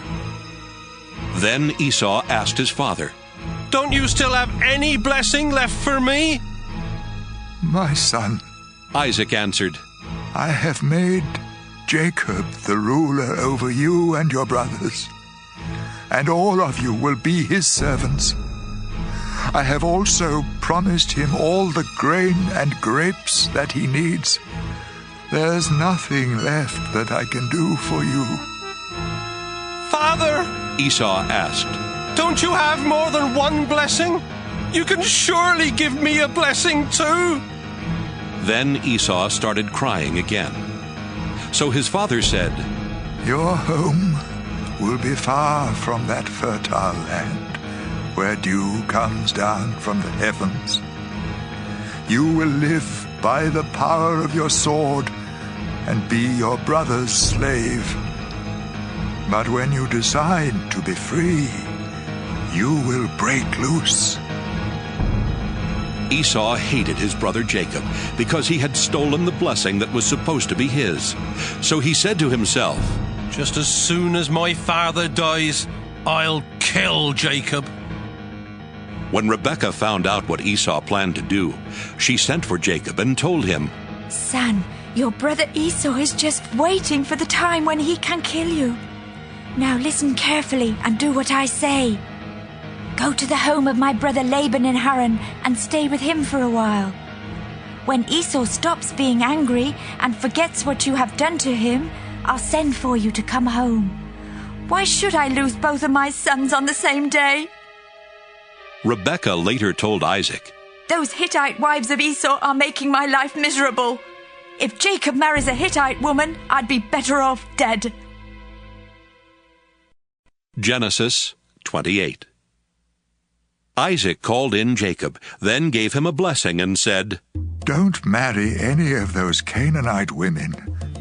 Go at once to your mother's father Bethuel in northern Syria, and choose a wife from one of the daughters of Laban, your mother's brother. I pray that God all-powerful will bless you with many descendants and let you become a great nation. May he bless you with the land he gave Abraham, so that you will take over this land where we now live as foreigners." Isaac then sent Jacob to stay with Rebekah's brother Laban, the son of Bethuel the Aramean. Esau found out that his father Isaac had blessed Jacob and had warned him not to marry any of the Canaanite women. He also learned that Jacob had been sent to find a wife in northern Syria and that he had obeyed his father and mother. Esau already had several wives, but he realized at last how much his father hated the Canaanite women. So he married Ishmael's daughter Mahalath, who was the sister of Nebaioth and the granddaughter of Abraham. Jacob left the town of Beersheba and started out for Haran. At sunset he stopped for the night and went to sleep, resting his head on a large rock. In a dream he saw a ladder that reached from earth to heaven, and God's angels were going up and down on it. The Lord was standing beside the ladder and said, "I am the Lord God who was worshipped by Abraham and Isaac. I will give to you and your family the land on which you are now sleeping. Your descendants will spread over the earth in all directions and will become as numerous as the specks of dust. Your family will be a blessing to all people. Wherever you go, I will watch over you. Then later I will bring you back to this land. I won't leave you. I will do all I have promised." Jacob woke up suddenly and thought, "The Lord is in this place, and I didn't even know it." Then Jacob became frightened and said, "This is a fearsome place. It must be the house of God and the ladder to heaven." When Jacob got up early the next morning, he took the rock that he had used for a pillow and stood it up for a place of worship. Then he poured olive oil on the rock to dedicate it to God, and he named the place Bethel. Before that it had been named Luz. Jacob solemnly promised God, "If you go with me and watch over me as I travel, and if you give me food and clothes and bring me safely home again, you will be my God. This rock will be your house, and I will give back to you 1/10 of everything you give me." Genesis 29. As Jacob continued on his way to the east, he looked out in a field and saw a well where shepherds took their sheep for water. 3 flocks of sheep were lying around the well, which was covered with a large rock. Shepherds would roll the rock away when all their sheep had gathered there. Then, after the sheep had been watered, the shepherds would roll the rock back over the mouth of the well. Jacob asked the shepherds, "Where are you from?" "We're from Haran," they answered. Then he asked, "Do you know Nahor's grandson, Laban?" "Yes, we do." They replied. "How is he?" Jacob asked. "He's fine." They answered. "And here comes his daughter Rachel with the sheep." Jacob told them, "Look, the sun is still high up in the sky, and it's too early to bring in the rest of the flocks. Water your sheep and take them back to the pasture." But they replied, "We can't do that until they all get here and the rock has been rolled away from the well." While Jacob was still talking with the men, his cousin Rachel came up with her father's sheep. When Jacob saw her and his uncle's sheep, he rolled the rock away and watered the sheep. He then kissed Rachel and started crying because he was so happy. He told her that he was the son of her aunt Rebekah, and she ran and told her father about him. As soon as Laban heard the news, he ran out to meet Jacob. He hugged and kissed him and brought him to his home, where Jacob told him everything that had happened. Laban said, "You are my nephew, and you are like one of my own family." After Jacob had been there for a month, Laban said to him, "You shouldn't have to work without pay, just because you are a relative of mine. What do you want me to give you?" Laban had 2 daughters. Leah was older than Rachel, but her eyes didn't sparkle, while Rachel was beautiful and had a good figure. Since Jacob was in love with Rachel, he answered, "If you will let me marry Rachel, I'll work 7 years for you." Laban replied, "It's better for me to let you marry Rachel than for someone else to have her. So stay and work for me." Jacob worked 7 years for Laban, but the time seemed like only a few days because he loved Rachel so much. Jacob said to Laban, "The time is up, and I want to marry Rachel now." So Laban gave a big feast and invited all their neighbors. But that evening, he brought Leah to Jacob, who married her and spent the night with her. Laban also gave Zilpah to Leah as her servant woman. The next morning, Jacob found out that he had married Leah, and he asked Laban, "Why did you do this to me? Didn't I work to get Rachel? Why did you trick me?" Laban replied, "In our country, the older daughter must get married first. After you spend this week with Leah, you may also marry Rachel. But you will have to work for me another 7 years." At the end of the week of celebration, Laban let Jacob marry Rachel, and he gave her his servant woman Bilhah. Jacob loved Rachel more than he did Leah, but he had to work another 7 years for Laban. The Lord knew that Jacob loved Rachel more than he did Leah, and so he gave children to Leah, but not to Rachel. Leah gave birth to a son and named him Reuben, because she said, "The Lord has taken away my sorrow. Now my husband will love me more than he does Rachel." She had a second son, and named him Simeon, because she said, "The Lord has heard that my husband doesn't love me." When Leah's third son was born, she said, "Now my husband will hold me close." So this son was named Levi. She had one more son and named him Judah, because she said, "I'll praise the Lord." Genesis 30. Rachel was very jealous of Leah for having children, and she said to Jacob, "I'll die if you don't give me some children." But Jacob became upset with Rachel and answered, "Don't blame me. I'm not God." "Here, take my servant Bilhah. Rachel told him. Have children by her, and I'll let them be born on my knees, to show that they are mine." Then Rachel let Jacob marry Bilhah, and they had a son. Rachel named him Dan because she said, "God has answered my prayers. He has judged me and given me a son." When Bilhah and Jacob had a second son, Rachel said, "I've struggled hard with my sister, and I've won." So she named the boy Naphtali. When Leah realized she could not have any more children, she let Jacob marry her servant Zilpah, and they had a son.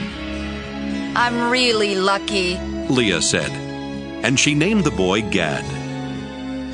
When they had another son, Leah exclaimed, "I'm happy now, and all the women will say how happy I am." So she named him Asher. During the time of the wheat harvest, Reuben found some love flowers and took them to his mother Leah. Rachel asked Leah for some of them, but Leah said, "It's bad enough that you stole my husband. Now you want my son's love flowers too." "All right," Rachel answered. "Let me have the flowers, and you can sleep with Jacob tonight." That evening, when Jacob came in from the fields, Leah told him, "You're sleeping with me tonight. I hired you with my son's love flowers." They slept together that night, and God answered Leah's prayers by giving her a fifth son. Leah shouted, "God has rewarded me for letting Jacob marry my servant." And she named the boy Issachar. When Leah had another son, she exclaimed, "God has given me a wonderful gift, and my husband will praise me for giving him 6 sons." So she named the boy Zebulun. Later, Leah had a daughter and named her Dinah. Finally, God remembered Rachel. He answered her prayer by giving her a son. "God has taken away my disgrace," she said. "I'll name the boy Joseph, and I'll pray that the Lord will give me another son." After Joseph was born, Jacob said to Laban, "Release me from our agreement and let me return to my own country. You know how hard I've worked for you, so let me take my wives and children and leave." But Laban told him, "If you really are my friend, stay on, and I'll pay whatever you ask. I'm sure the Lord has blessed me because of you." Jacob answered, "You've seen how hard I've worked for you, and you know how your flocks and herds have grown under my care. You didn't have much before I came, but the Lord has blessed everything I have ever done for you. Now it's time for me to start looking out for my own family." "How much do you want me to pay you?" Laban asked. Then Jacob told him, "I don't want you to pay me anything. Just do one thing, and I'll take care of your sheep and goats. Let me go through your flocks and herds and take the sheep and goats that are either spotted or speckled, and the black lambs. That's all you need to give me. In the future, you can easily find out if I've been honest. Just look and see if my animals are either spotted or speckled, or if the lambs are black. If they aren't, they've been stolen from you." "I agree to that," was Laban's response. Before the end of the day, Laban had separated his spotted and speckled animals and the black lambs from the others, and had put his sons in charge of them. Then Laban made Jacob keep the rest of the sheep and goats at a distance of 3 days' journey. Jacob cut branches from some poplar trees and from some almond and evergreen trees. He peeled off part of the bark and made the branches look spotted and speckled. Then he put the branches where the sheep and goats would see them while they were drinking from the water trough. The goats mated there in front of the branches, and their young were spotted and speckled.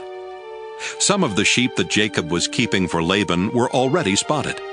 And when the others were ready to mate, he made sure that they faced in the direction of the spotted and black ones. In this way, Jacob built up a flock of sheep for himself and did not put them with the other sheep. When the stronger sheep were mating near the drinking place, Jacob made sure that the spotted branches were there. But he would not put out the branches when the weaker animals were mating. So Jacob got all of the healthy animals, and Laban got what was left. Jacob soon became rich and successful.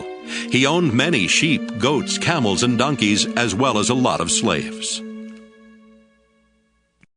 Genesis 31. Jacob heard that Laban's sons were complaining.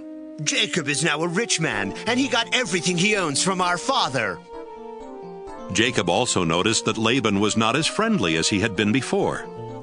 One day the Lord said, Jacob, go back to your relatives in the land of your ancestors, and I will bless you. Jacob sent for Rachel and Leah to meet him in the field where he kept his sheep, and he told them, Your father isn't as friendly with me as he used to be, but the God my ancestors worshipped has been on my side. You know that I have worked hard for your father, and that he keeps cheating me by changing my wages time after time. But God has protected me. When your father said the speckled sheep would be my wages, all of them were speckled. And when he said the spotted ones would be mine, all of them were spotted. That's how God has taken sheep and goats from your father and given them to me. Once, when the flocks were mating, I dreamt that all the rams were either spotted or speckled. Then God's angel called me by name. I answered and he said, Notice that all the rams are either spotted or speckled. I know everything Laban is doing to you, and I am the God you worshipped at Bethel when you poured olive oil on a rock and made a promise to me. Leave here right away and return to the land where you were born. Rachel and Leah said to Jacob, There's nothing left for us to inherit from our father. He treats us like foreigners, and has even cheated us out of the bride price that should have been ours.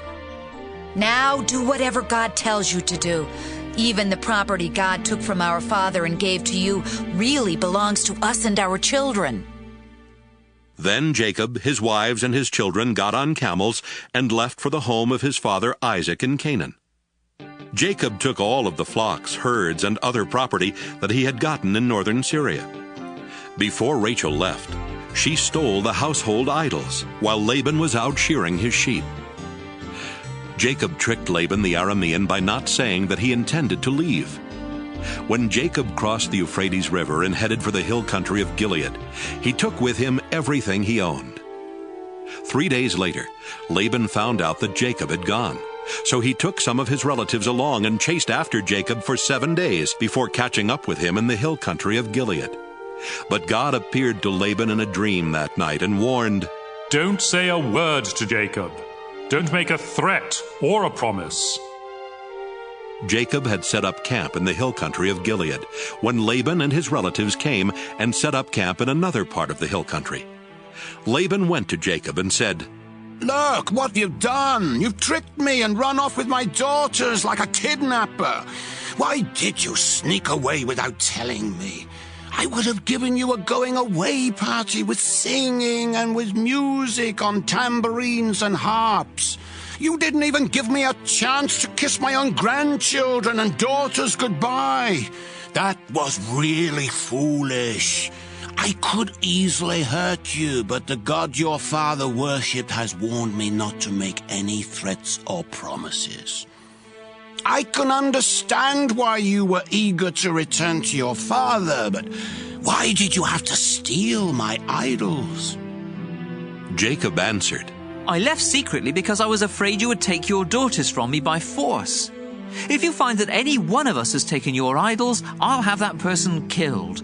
Let your relatives be witnesses. Show me what belongs to you and you can take it back. Jacob did not realize that Rachel had stolen the household idols. Laban searched the tents of Jacob, Leah, and the 2 servant women, but did not find the idols. Then he started for Rachel's tent. She had already hidden them in the cushion she used as a saddle and was sitting on it. Laban searched everywhere and did not find them. Rachel said, Father, please don't be angry with me for not getting up. I'm having my period. Laban kept on searching, but still did not find the idols. Jacob became very angry and said to Laban, "What have I done wrong? Have I committed some crime? Is that why you hunted me down? After searching through everything I have, did you find anything of yours? If so, put it here where your relatives and mine can see it. Then we can decide what to do. In all the 20 years that I've worked for you, not one of your sheep or goats has had a miscarriage, and I've never eaten even one of your rams. If a wild animal killed one of your sheep or goats, I paid for it myself. In fact, you demanded the full price, whether the animal was killed during the day or at night. I sweated every day, and I couldn't sleep at night because of the cold. I had to work 14 of these 20 long years to earn your 2 daughters, and another 6 years to buy your sheep and goats. During that time, you kept changing my wages. If the fearsome God worshipped by Abraham and my father Isaac had not been on my side, you would have sent me away without a thing. But God saw my hard work, and he knew the trouble I was in, so he helped me. Then, last night, he told you how wrong you were." Laban said to Jacob, "Leah and Rachel are my daughters, and their children belong to me. All these sheep you are taking are really mine too. In fact, everything you have belongs to me. But there is nothing I can do to keep my daughters and their children. So I am ready to make an agreement with you, and we will pile up some large rocks here to remind us of the agreement." After Jacob had set up a large rock, he told his men to get some more rocks and pile them up next to it. Then Jacob and Laban ate a meal together beside the rocks. Laban named the pile of rocks Jegar-Sahadutha, but Jacob named it Galeed. Laban said to Jacob, "This pile of rocks will remind us of our agreement." That's why the place was named Galeed. Laban also said, "This pile of rocks means that the Lord will watch us both while we are apart from each other." So the place was also named Mizpah. Then Laban said, "If you mistreat my daughters or marry other women, I may not know about it, but remember, God is watching us. Both this pile of rocks and this large rock have been set up between us as a reminder. I must never go beyond them to attack you, and you must never go beyond them to attack me. My father Nahor, your grandfather Abraham, and their ancestors all worship the same God, and he will make sure that we each keep the agreement." Then Jacob made a promise in the name of the fearsome God his father Isaac had worshipped. Jacob killed an animal and offered it as a sacrifice there on the mountain, and he invited his men to eat with him. After the meal, they spent the night on the mountain. Early the next morning, Laban kissed his daughters and his grandchildren goodbye, then he left to go back home. Genesis 32. As Jacob was on his way back home, some of God's angels came and met him. When Jacob saw them, he said, "This is God's camp." So he named the place Mahanaim. Jacob sent messengers on ahead to Esau, who lived in the land of Seir, also known as Edom. Jacob told them to say to Esau, "Master, I am your servant. I have lived with Laban all this time, and now I own cattle, donkeys, and sheep, as well as many slaves. Master, I am sending these messengers in the hope that you will be kind to me." When the messengers returned, they told Jacob, "We went to your brother Esau, and now he's heading this way with 400 men. Jacob was so frightened that he divided his people, sheep, cattle, and camels into 2 groups. He thought, "If Esau attacks one group, perhaps the other can escape." Then Jacob prayed, "You, Lord, are the God who was worshipped by my grandfather Abraham and by my father Isaac. You told me to return home to my family, and you promised to be with me and make me successful. I don't deserve all the good things you have done for me, your servant. When I first crossed the Jordan, I had only my walking stick, but now I have 2 large groups of people and animals. Please rescue me from my brother. I am afraid he will come and attack not only me, but my wives and children as well. But you have promised that I would be a success, and that someday it will be as hard to count my descendants as it is to count the stars in the sky. After Jacob had spent the night there, he chose some animals as gifts for Esau: 200 female goats and 20 males, 200 female sheep and 20 males, 30 female camels with their young, 40 cows and 10 bulls, and 20 female donkeys and 10 males. Jacob put servants in charge of each herd and told them, "Go ahead of me and keep a space between each herd." Then he said to the servant in charge of the first herd, "When Esau meets you, he will ask whose servant you are. He will want to know where you are going and who owns those animals in front of you. So tell him, they belong to your servant Jacob, who is coming this way. He is sending them as a gift to his master Esau." Jacob also told the men in charge of the second and third herds and those who followed to say the same thing when they met Esau. And Jacob told them to be sure to say that he was right behind them.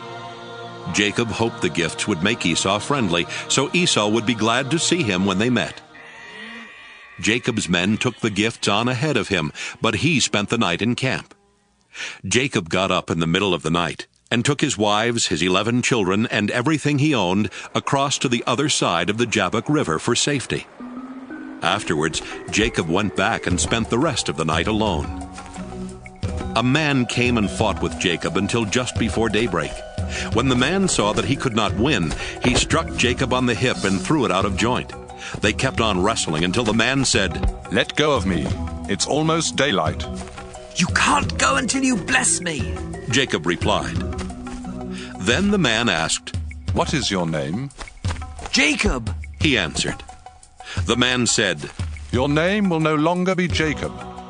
You have wrestled with God and with men, and you have won. That's why your name will be Israel." Jacob said, "Now tell me your name." "Don't you know who I am?" he asked, and he blessed Jacob. Jacob said, "I have seen God face to face, and I am still alive." So he named the place Peniel. The sun was coming up as Jacob was leaving Peniel. He was limping because he had been struck on the hip, and the muscle on his hip joint had been injured. That's why even today the people of Israel don't eat the hip muscle of any animal. Genesis 33. Later that day, Jacob met Esau coming with his 400 men. So Jacob had his children walk with their mothers. The 2 servant women, Zilpah and Bilhah, together with their children went first, followed by Leah and her children, then by Rachel and Joseph. Jacob himself walked in front of them all, bowing to the ground 7 times as he came near his brother. But Esau ran toward Jacob and hugged and kissed him. Then the 2 brothers started crying. When Esau noticed the women and children, he asked, "Whose children are these?" Jacob answered, "These are the ones the Lord has been kind enough to give to me, your servant." Then the 2 servant women and their children came and bowed down to Esau.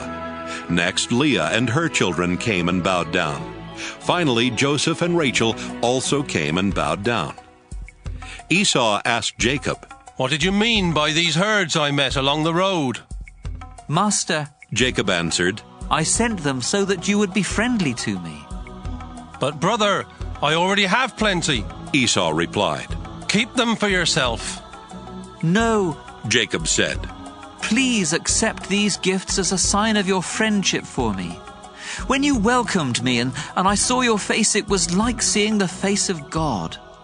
Please accept these gifts I brought to you. God has been good to me, and I have everything I need." Jacob kept insisting until Esau accepted the gifts. "Let's get ready to travel," Esau said. "I'll go along with you." But Jacob answered, "Master, you know traveling is hard on children, and I have to look after the sheep and goats that are nursing their young. If my animals travel too much in one day, they will all die. Why don't you go on ahead and let me travel along slowly with the children, the herds and the flocks? We can meet again in the country of Edom." Esau replied, "Let me leave some of my men with you." "You don't have to do that," Jacob answered. "I am happy simply knowing that you are friendly to me." So Esau left for Edom. But Jacob went to Succoth, where he built a house for himself and set up shelters for his animals. That's why the place is called Succoth. After leaving northern Syria, Jacob arrived safely at Shechem in Canaan and set up camp outside the city. The land where he camped was owned by the descendants of Hamor, the father of Shechem. So Jacob paid them 100 pieces of silver for the property. Then he set up his tents and built an altar there to honor the God of Israel. Genesis 34. Dinah, the daughter of Jacob and Leah, went to visit some of the women who lived there. She was seen by Hamor's son Shechem, the leader of the Hivites, and he grabbed her and raped her. But Shechem was attracted to Dinah, so he told her how much he loved her. He even asked his father to get her for his wife. Meanwhile, Jacob heard what had happened. But his sons were out in the fields with the cattle, so he did not do anything at the time. Hamor arrived at Jacob's home just as Jacob's sons were coming in from work. When they learned that their sister had been raped, they became furiously angry. Nothing is more disgraceful than rape, and it should not be tolerated in Israel. Hamor said to Jacob and his sons, "My son Shechem really loves Dinah. Please, let him marry her. Why don't you start letting your families marry into our families, and ours marry into yours? You can share this land with us. Move freely about until you find the property you want. Then buy it and settle down here." Shechem added, "Do this favor for me, and I'll give whatever you want. Ask anything, no matter how expensive. I'll do anything. Just let me marry Dinah." Jacob's sons wanted to get even with Shechem and his father because of what had happened to their sister. So they tricked them by saying, "You're not circumcised. It would be a disgrace for us to let you marry Dinah now. But we will let you marry her if you and the other men in your tribe get circumcised. Then your families can marry into ours, and ours can marry into yours, and we can live together like one nation. But if you don't agree to get circumcised, we'll take Dinah and leave this place." Hamor and Shechem liked what was said.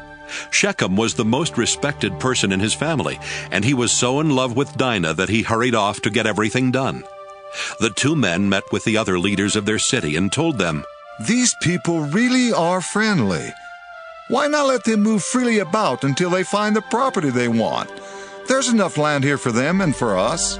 Then our families can marry into theirs, and theirs can marry into ours." We have to do only one thing before they'll agree to stay here and become one nation with us. Our men will have to be circumcised like their men. Just think, we'll get their property as well as their flocks and herds. All we have to do is to agree, and they'll live here with us. Every grown man followed this advice and got circumcised. 3 days later, the men who had been circumcised were still weak from pain. So Simeon and Levi, two of Dinah's brothers, attacked with their swords and killed every man in town, including Hamor and Shechem. Then they took Dinah and left. Jacob's other sons came and took everything they wanted. All this was done because of the horrible thing that had happened to their sister. They took sheep, goats, donkeys, and everything else that was in the town or the fields. After taking everything of value from the houses, they dragged away the wives and children of their victims. Jacob said to Simeon and Levi, "Look what you've done. Now I'm in real trouble with the Canaanites and Perizzites who live around here. There aren't many of us, and if they attack, they'll kill everyone in my household." They answered, "Was it right to let our own sister be treated that way?" Genesis 35. God told Jacob, "Return to Bethel, where I appeared to you when you were running from your brother Esau. Make your home there and build an altar for me." Jacob said to his family and to everyone else who was traveling with him, Get rid of your foreign gods. Then make yourselves acceptable to worship God and put on clean clothes. Afterwards, we'll go to Bethel.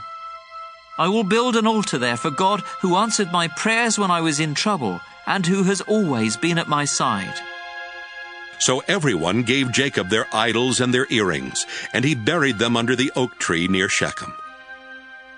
While Jacob and his family were traveling through Canaan, God terrified the people in the town so much that no one dared bother them. Finally, they reached Bethel, also known as Luz. Jacob built an altar there and called it God of Bethel, because that was the place where God had appeared to him when he was running from Esau. While they were there, Rebekah's personal servant Deborah died. They buried her under an oak tree and called it Weeping Oak. After Jacob came back to the land of Canaan, God appeared to him again. This time he gave Jacob a new name and blessed him by saying, "I am God all-powerful, and from now on your name will be Israel instead of Jacob. You will have many children. Your descendants will become nations, and some of the men in your family will even be kings. I will give you the land that I promised Abraham and Isaac, and it will belong to your family forever."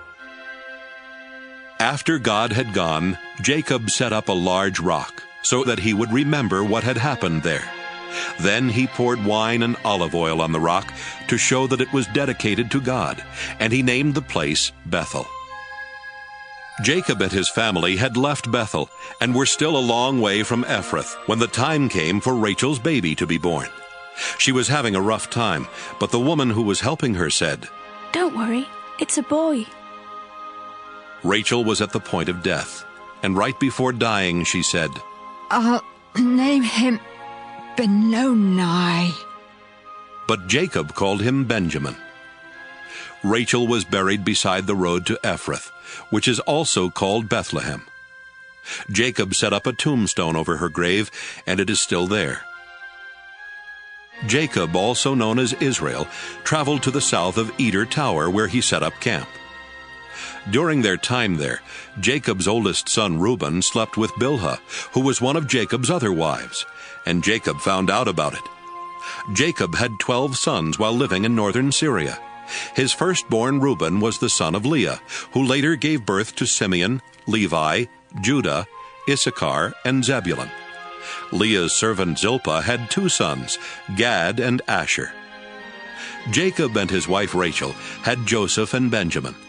Rachel's servant woman Bilhah had 2 more sons, Dan and Naphtali.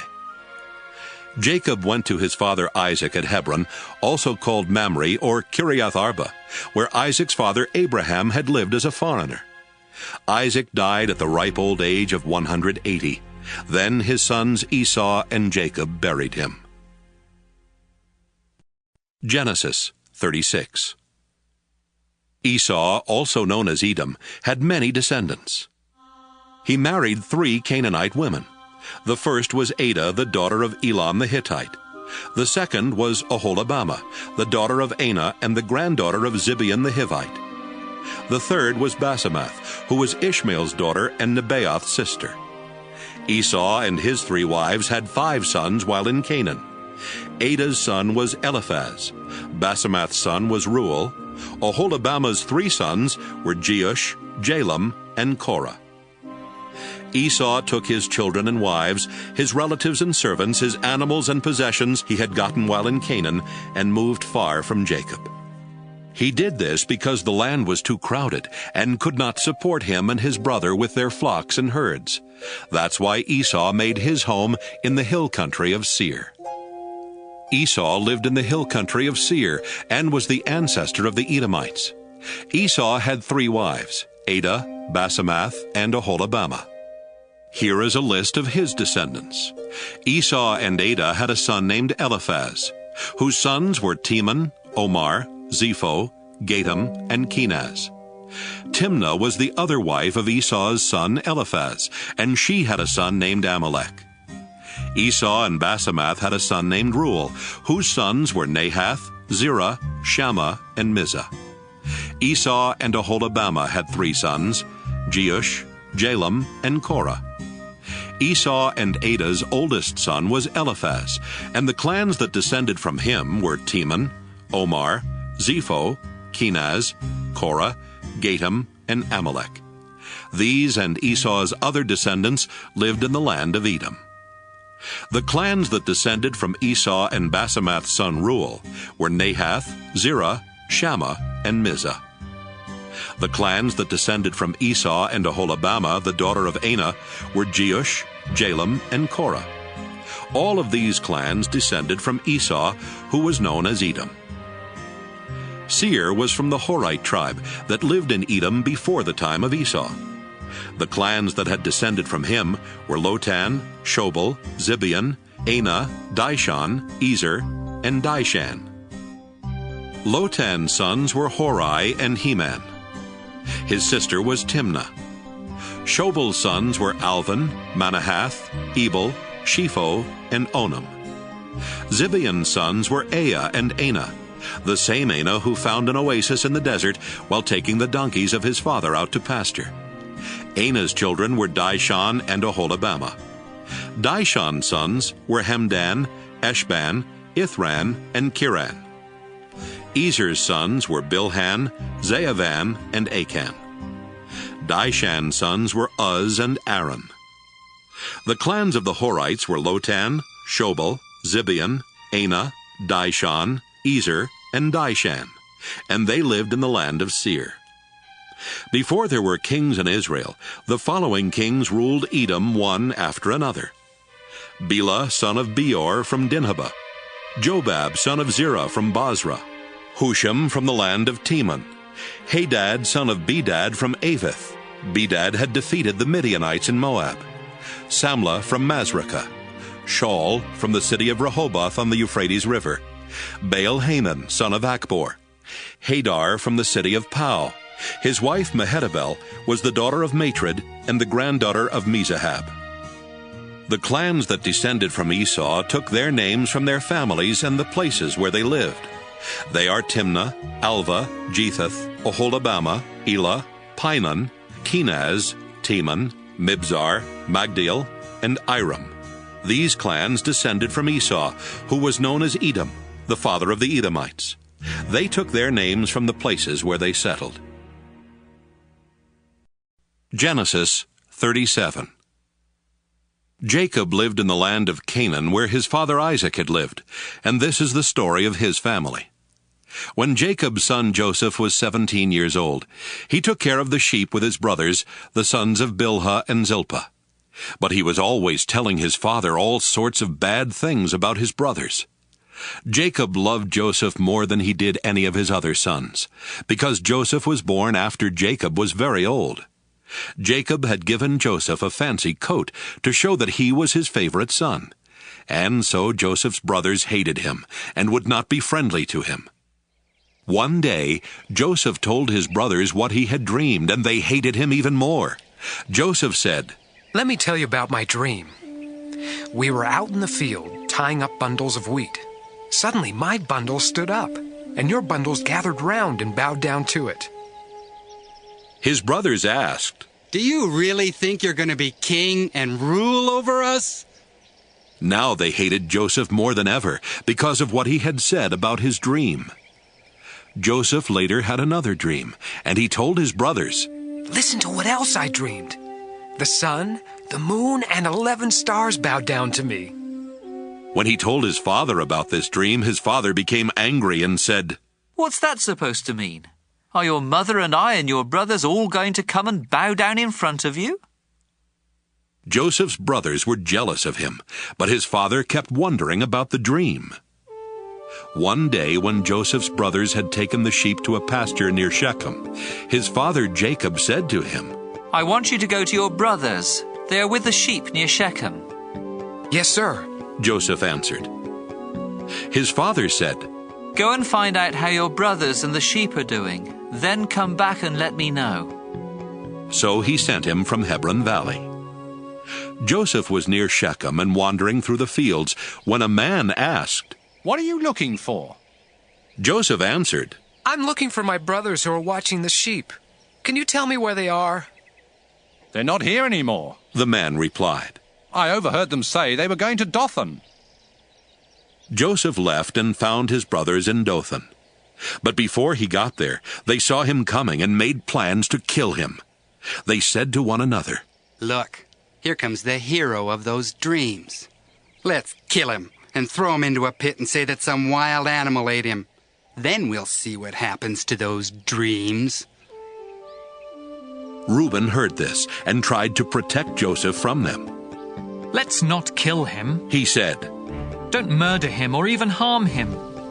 Just throw him into a dry well out here in the desert." Reuben planned to rescue Joseph later and take him back to his father. When Joseph came to his brothers, they pulled off his fancy coat and threw him into a dry well. As Joseph's brothers sat down to eat, they looked up and saw a caravan of Ishmaelites coming from Gilead. Their camels were loaded with all kinds of spices that they were taking to Egypt. So Judah said, "What will we gain if we kill our brother and hide his body? Let's sell him to the Ishmaelites and not harm him. After all, he is our brother." And the others agreed. When the Midianite merchants came by, Joseph's brothers took him out of the well, and for 20 pieces of silver they sold him to the Ishmaelites, who took him to Egypt. When Reuben returned to the well and did not find Joseph there, he tore his clothes in sorrow. Then he went back to his brothers and said, "The boy is gone! What am I going to do?" Joseph's brothers killed a goat and dipped Joseph's fancy coat in its blood.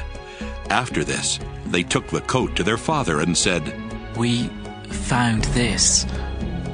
Look at it carefully and see if it belongs to your son." Jacob knew it was Joseph's coat and said, "It's my son's coat. Joseph has been torn to pieces and eaten by some wild animal." Jacob mourned for Joseph a long time, and to show his sorrow, he tore his clothes and wore sackcloth. All of Jacob's children came to comfort him, but he refused to be comforted. "No," he said, "I will go to my grave mourning for my son." So Jacob kept on grieving. Meanwhile, the Midianites had sold Joseph in Egypt to a man named Potiphar, who was the king's official in charge of the palace guard. Genesis 38. About that time, Judah left his brothers in the hill country and went to live near his friend Hira in the town of Adullam.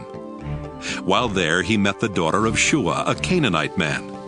Judah married her, and they had 3 sons. He named the first one She named the next one Onan. The third one was born when Judah was in Kezib, and she named him Shelah. Later, Judah chose Tamar as a wife for his oldest son. But was very evil, and the Lord took his life. So Judah told Onan, "It's your duty to marry Tamar and have a child for your brother." Onan knew the child would not be his, and when he had sex with Tamar, he made sure that she would not get pregnant. The Lord wasn't pleased with Onan and took his life too. Judah did not want the same thing to happen to his son Shelah, and he told Tamar, "Go home to your father and live there as a widow until my son Shelah is grown." So Tamar went to live with her father. Some years later, Judah's wife died, and he mourned for her. He then went with his friend Hira to the town of Timnah, where his sheep were being sheared. Tamar found out that her father-in-law Judah was going to Timnah to shear his sheep. She also realized that Shelah was now a grown man, but she had not been allowed to marry him. So she decided to dress in something other than her widow's clothes and to cover her face with a veil. After this, she sat outside the town of Enaim on the road to Timnah. When Judah came along, he did not recognize her because of the veil. He thought she was a prostitute and asked her to sleep with him. She asked, "What will you give me if I do?" "One of my young goats," he answered.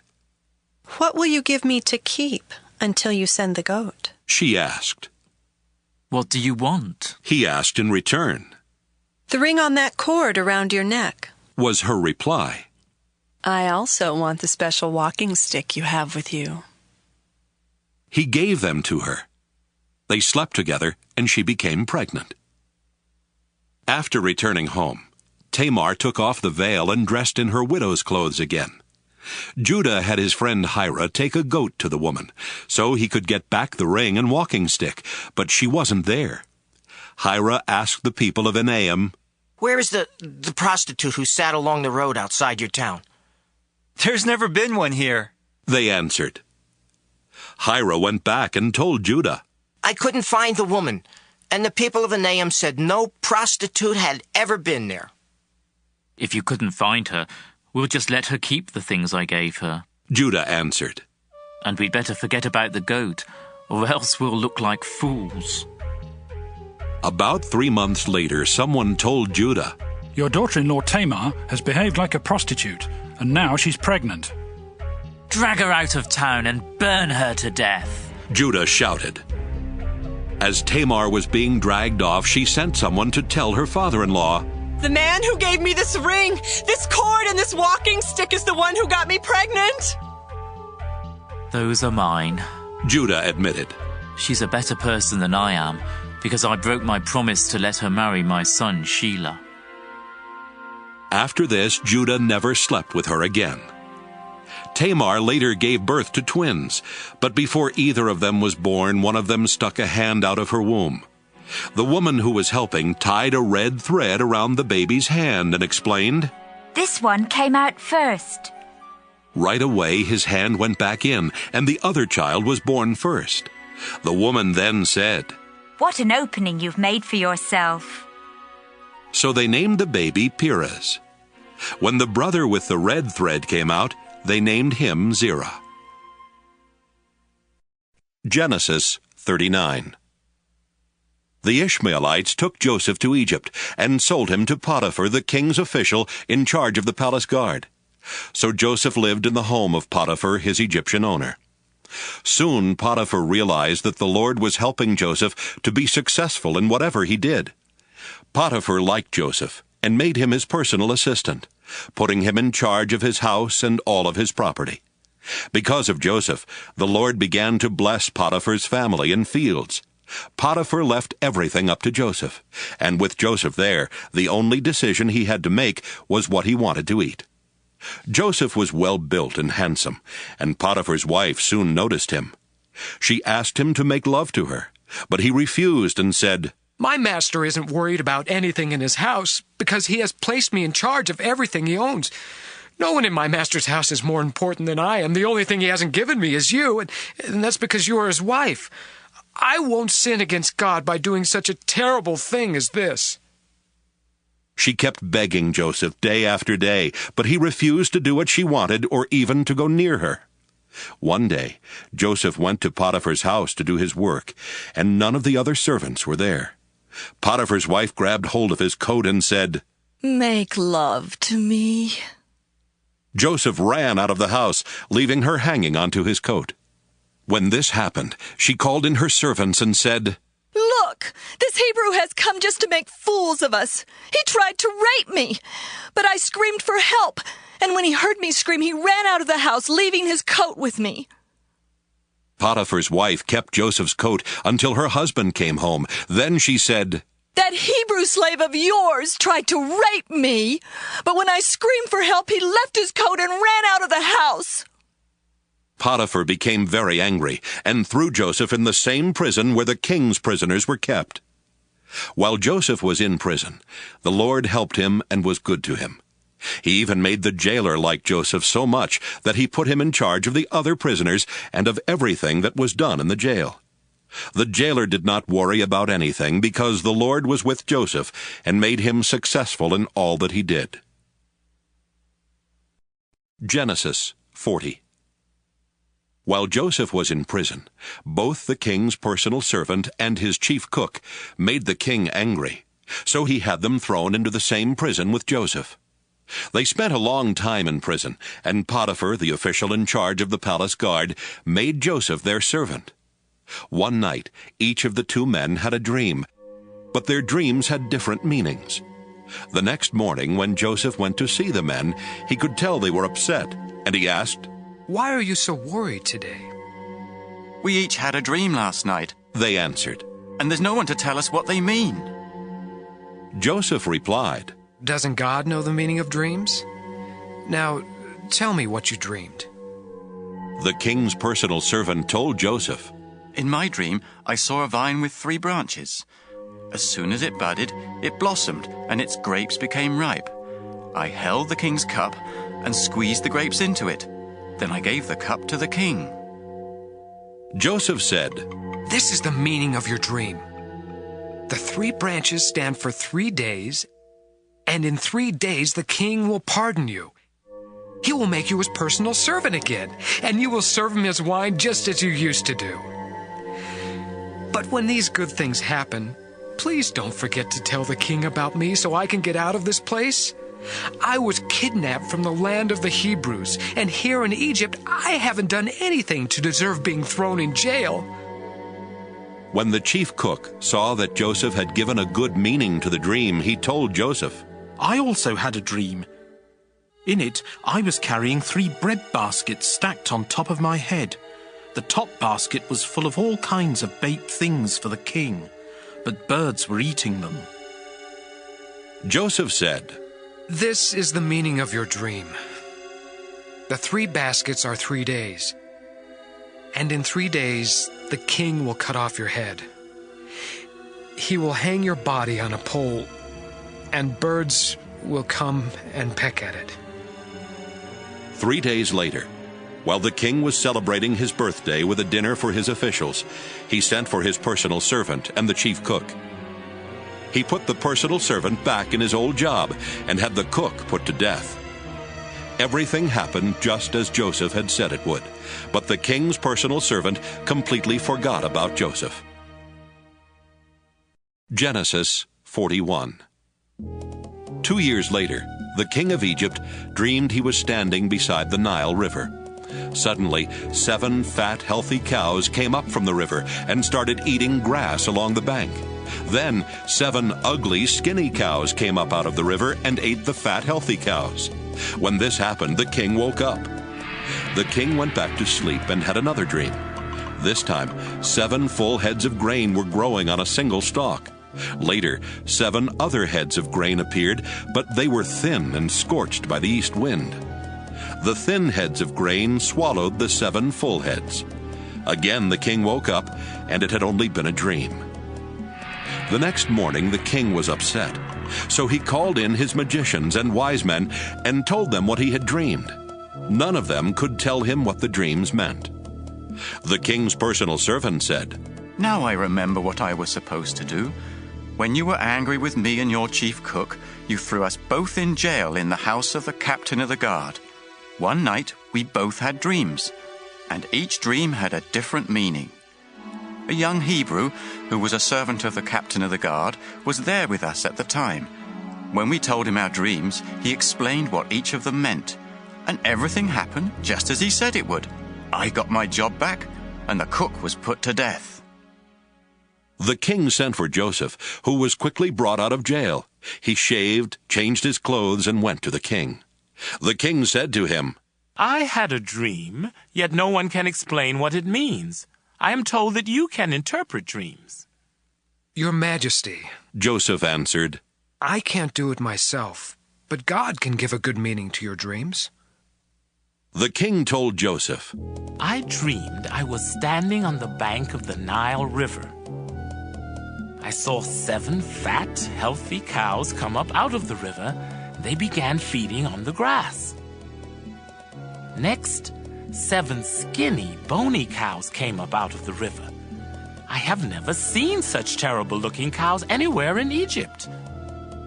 The skinny cows ate the fat ones, but you couldn't tell it because these skinny cows were just as skinny as they were before. Right away, I woke up.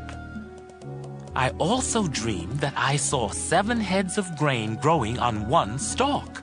The heads were full and ripe. Then 7 other heads of grain came up. They were thin and scorched by a wind from the desert. These heads of grain swallowed the full ones. I told my dreams to the magicians, but none of them could tell me the meaning of the dreams." Joseph replied, Your Majesty, both of your dreams mean the same thing, and in them God has shown what he is going to do.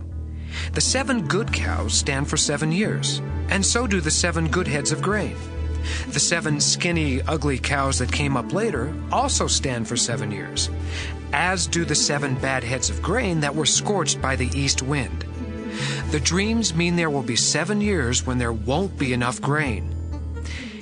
It is just as I said. God has shown what he intends to do.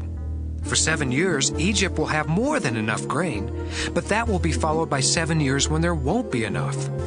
The good years of plenty will be forgotten, and everywhere in Egypt, people will be starving. The famine will be so bad that no one will remember that once there had been plenty. God has given you 2 dreams to let you know that he has definitely decided to do this, and that he will do it soon. Your Majesty, you should find someone who is wise and will know what to do, so that you can put him in charge of all Egypt. Then appoint some other officials to collect 1/5 of every crop harvested in Egypt during the 7 years when there is plenty. Give them the power to collect the grain during those good years and to store it in your cities. It can be stored until it is needed during the 7 years when there won't be enough grain in Egypt. This will keep the country from being destroyed because of the lack of food. The king and his officials liked this plan. So the king said to them, No one could possibly handle this better than Joseph, since the Spirit of God is with him. The king told Joseph, God is the only one who has shown you these things. No one else is as wise as you are or knows as much as you do. I'm putting you in charge of my palace, and everybody will have to obey you. No one will be over you except me. You are now governor of all Egypt. Then the king took off his royal ring and put it on Joseph's finger. He gave him fine clothes to wear and placed a gold chain around his neck. He also let him ride in the chariot next to his own, and people shouted, Make way for Joseph! So Joseph was governor of Egypt. The king told Joseph, Although I'm king, no one in Egypt is to do anything without your permission. He gave Joseph the Egyptian name Zaphanath-Paneah, and he let him marry Asenath, the daughter of Potipharah, a priest in the city of Heliopolis. Joseph traveled all over Egypt. Joseph was 30 when the king made him governor, and he went everywhere for the king. For 7 years there were big harvests of grain. Joseph collected and stored up the extra grain in the cities of Egypt near the fields where it was harvested.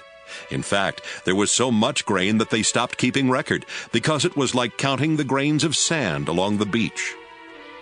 Joseph and his wife had 2 sons before the famine began. Their first son was named Manasseh, which means, God has let me forget all my troubles and my family back home. His second son was named Ephraim, which means, God has made me a success in the land where I suffered.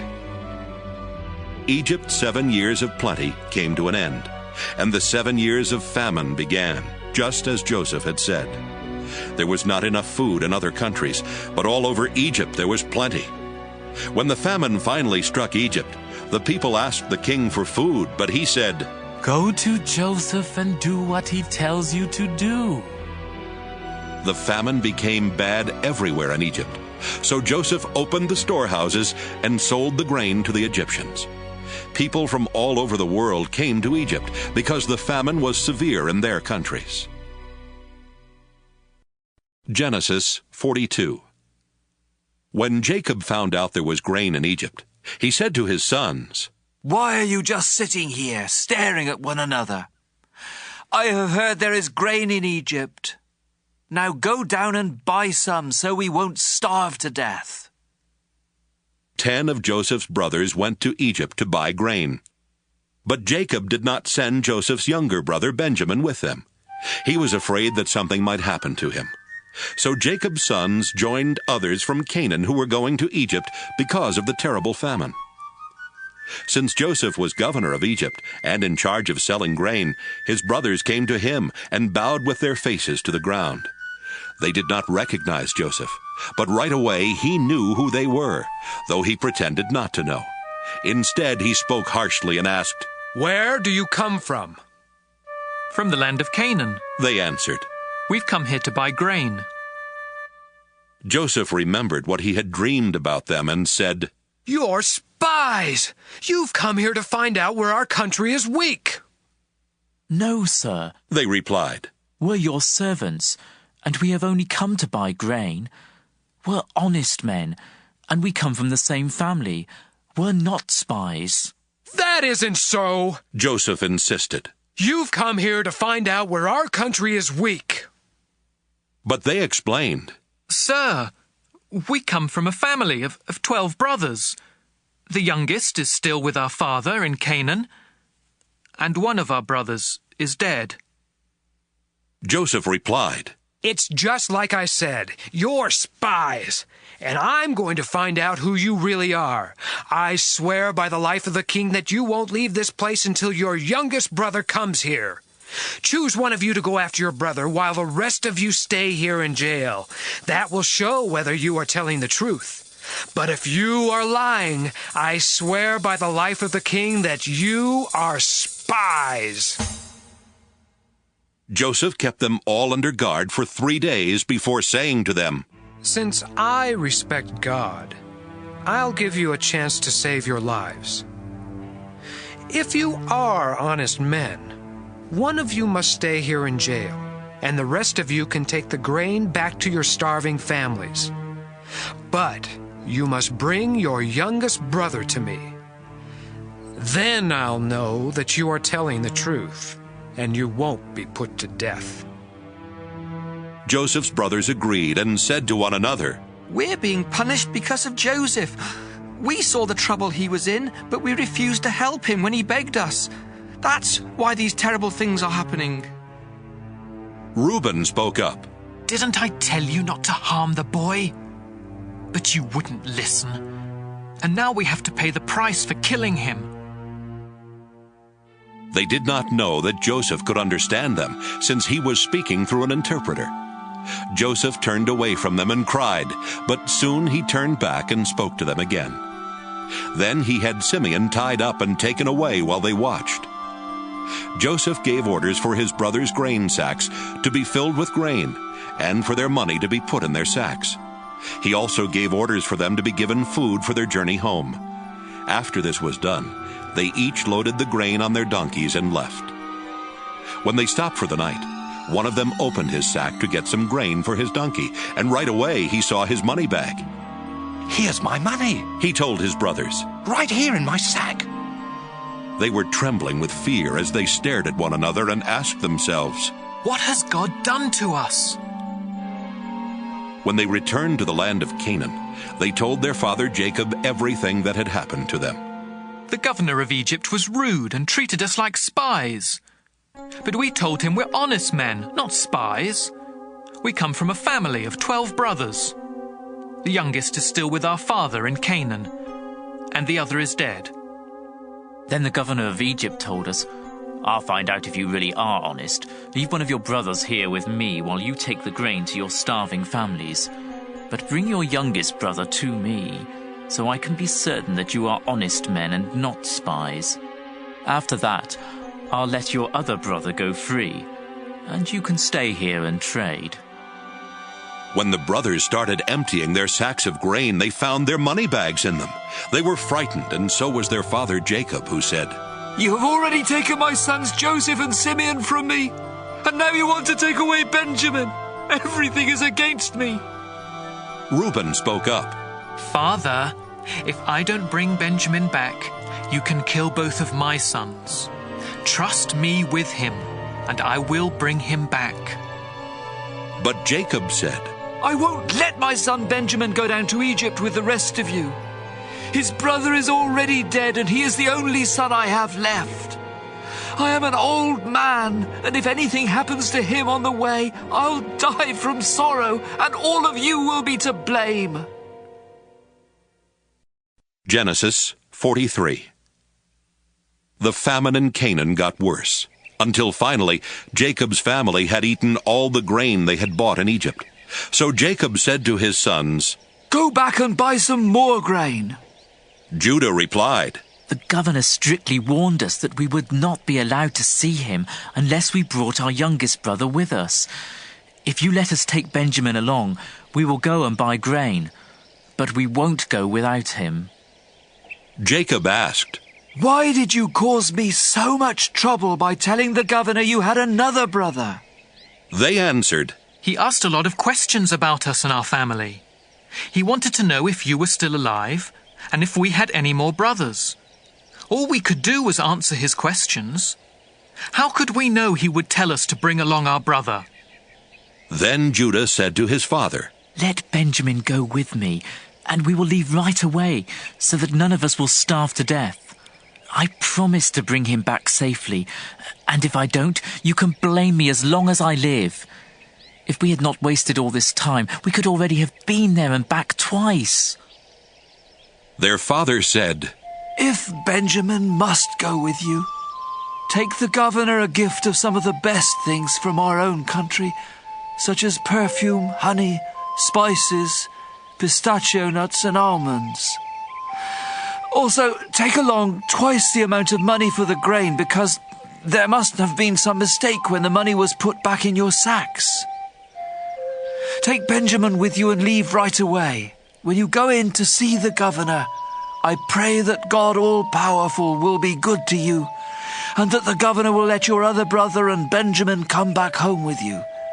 If I must lose my children, I suppose I must." The brothers took the gifts, twice the amount of money, and Benjamin. Then they hurried off to Egypt.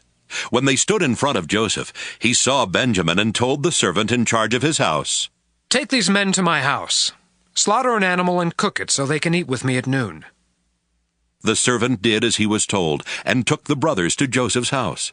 But on the way they got worried and started thinking, "We are being taken there because of the money that was put back in our sacks last time.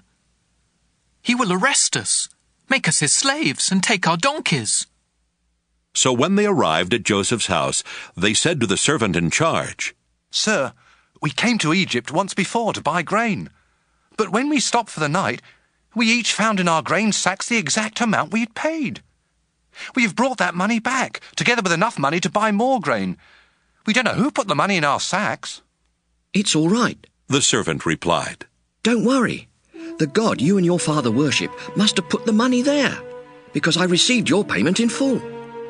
Then he brought Simeon out to them. The servant took them into Joseph's house and gave them water to wash their feet. He also tended their donkeys. The brothers got their gifts ready to give to Joseph at noon, since they had heard they were going to eat there. When Joseph came home, they gave him the gifts they had brought, and they bowed down to him. After Joseph had asked how they were, he said, "What about your elderly father? Is he still alive?" They answered, "Your servant, our father, is still alive and well." And again they bowed down to Joseph. When Joseph looked around and saw his brother Benjamin, he said, "This must be your youngest brother, the one you told me about. God bless you, my son." Right away he rushed off to his room and cried because of his love for Benjamin. After washing his face and returning, he was able to control himself and said, "Serve the meal." Joseph was served at a table by himself, and his brothers were served at another.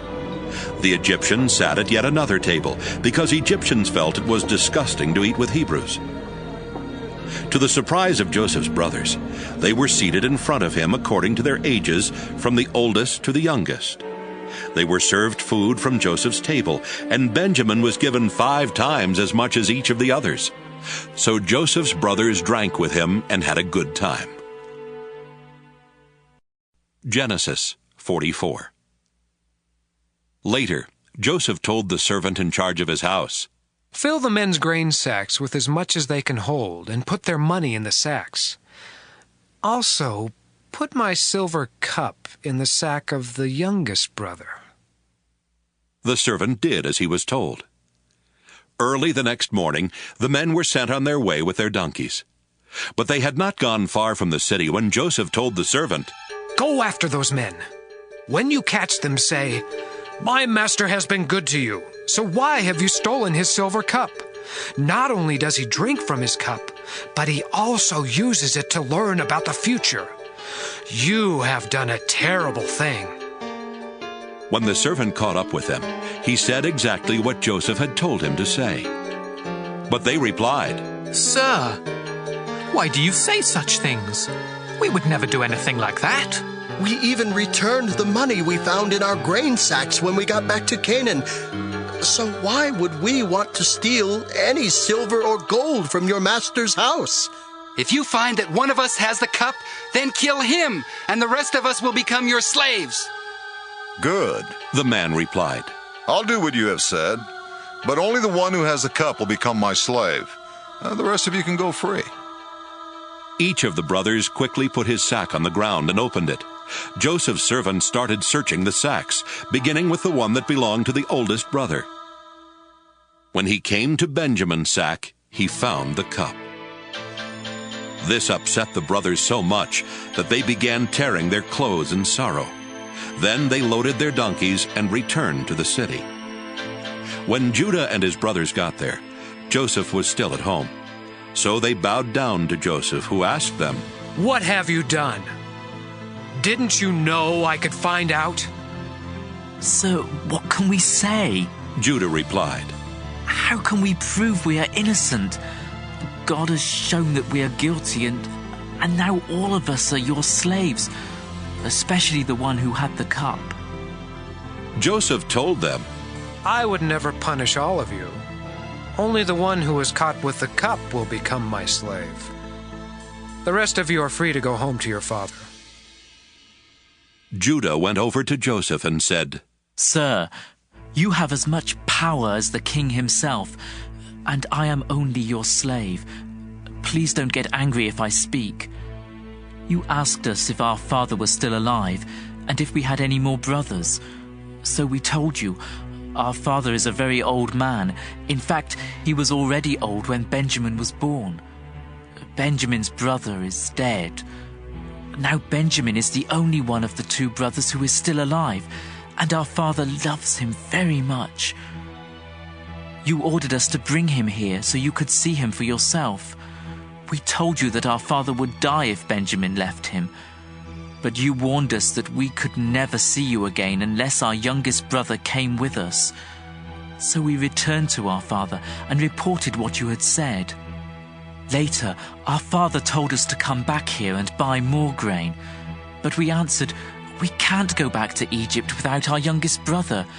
We will never be let in to see the governor unless he is with us.'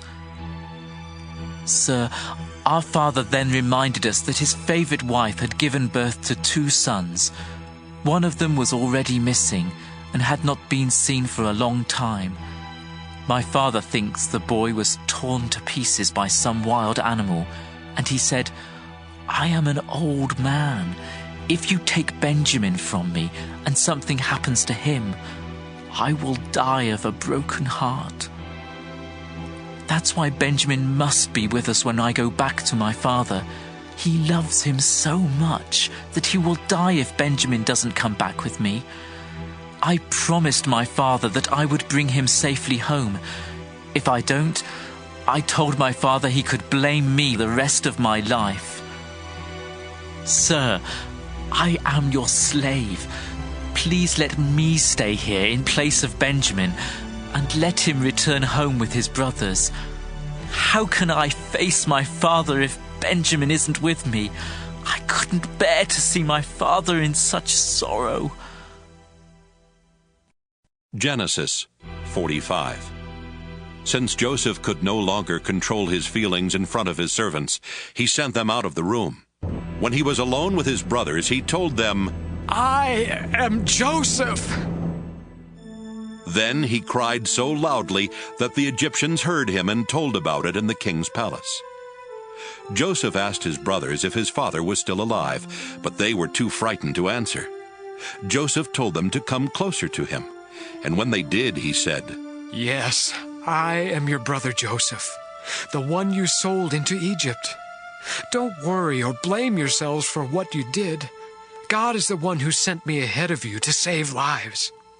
There has already been a famine for 2 years, and for 5 more years no one will plow fields or harvest grain. But God sent me on ahead of you to keep your families alive and to save you in this wonderful way. After all, you weren't really the ones who sent me here. It was God. He made me the highest official in the king's court and placed me over all Egypt. Now hurry back and tell my father that his son Joseph says, God has made me ruler of Egypt. Come here as quickly as you can. You will live near me in the region of Goshen with your children and grandchildren, as well as with your sheep, goats, cattle, and everything else you own. I will take care of you there during the next 5 years of famine. But if you don't come, you and your family and your animals will starve to death. All of you, including my brother Benjamin, can tell by what I have said that I really am Joseph. Tell my father about my great power here in Egypt and about everything you have seen. Hurry and bring him here." Joseph and Benjamin hugged each other and started crying. Joseph was still crying as he kissed each of his other brothers. After this, they started talking with Joseph. When it was told in the palace that Joseph's brothers had come, the king and his officials were happy. So the king said to Joseph, "Tell your brothers to load their donkeys and return to Canaan. Have them bring their father and their families here. I will give them the best land in Egypt, and they can eat and enjoy everything that grows on it. Also tell your brothers to take some wagons from Egypt for their wives and children to ride in, and be sure to have them bring their father. They can leave their possessions behind, because they will be given the best of everything in Egypt." Jacob's sons agreed to do what the king had said, and Joseph gave them wagons and food for their trip home, just as the king had ordered. Joseph gave some new clothes to each of his brothers, but to Benjamin he gave 5 new outfits and 300 pieces of silver. To his father he sent 10 donkeys loaded with the best things in Egypt, and 10 other donkeys loaded with grain and bread and other food for the return trip. Then he sent his brothers off and told them, "Don't argue on the way home." Joseph's brothers left Egypt, and when they arrived in Canaan, they told their father that Joseph was still alive and was the ruler of Egypt. But their father was so surprised that he could not believe them. Then they told him everything Joseph had said. When he saw the wagons Joseph had sent, he felt much better and said, "Now I can believe you. My son Joseph must really be alive, and I will get to see him before I die." Genesis 46. Jacob packed up everything he owned and left for Egypt. On the way, he stopped near the town of Beersheba and offered sacrifices to the God his father Isaac had worshipped. That night, God spoke to him and said, "Jacob, Jacob." "Here I am." Jacob answered. God said, "I am God, the same God your father worshipped. Don't be afraid to go to Egypt. I will give you so many descendants that one day they will become a nation. I will go with you to Egypt, and later I will bring your descendants back here. Your son Joseph will be at your side when you die." Jacob and his family set out from Beersheba and headed for Egypt. His sons put him in the wagon that the king had sent for him, and they put their small children and their wives in the other wagons. Jacob's whole family went to Egypt, including his sons, his grandsons, his daughters, and his granddaughters. They took along their animals and everything else they owned.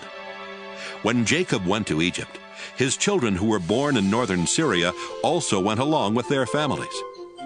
Jacob and his wife Leah had a total of 33 children, grandchildren, and great-grandchildren, but 2 of their grandchildren had died in Canaan. Their oldest son Reuben took his sons Hanok, Palu, Hezron, and Carmi. Their son Simeon took his sons Jemuel, Jamin, Ohad, Jachin, Zohar, and Shaul, whose mother was a Canaanite. Their son Levi took his sons Gershon, Kohath, and Merari. Their son Judah took his sons Shelah, Perez, and Zerah.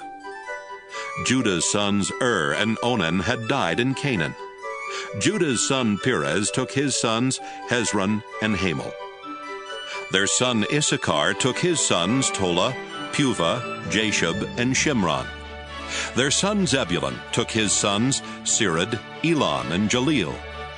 Their daughter Dinah also went. Jacob and Zilpah, the servant woman Laban had given his daughter Leah, had a total of 16 children, grandchildren, and great-grandchildren.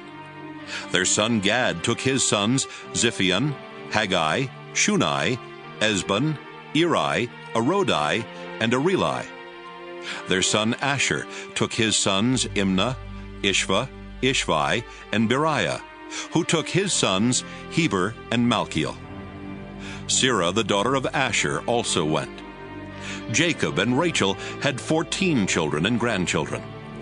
Their son Joseph was already in Egypt, where he had married Asenath, daughter of Potipherah, the priest of Heliopolis.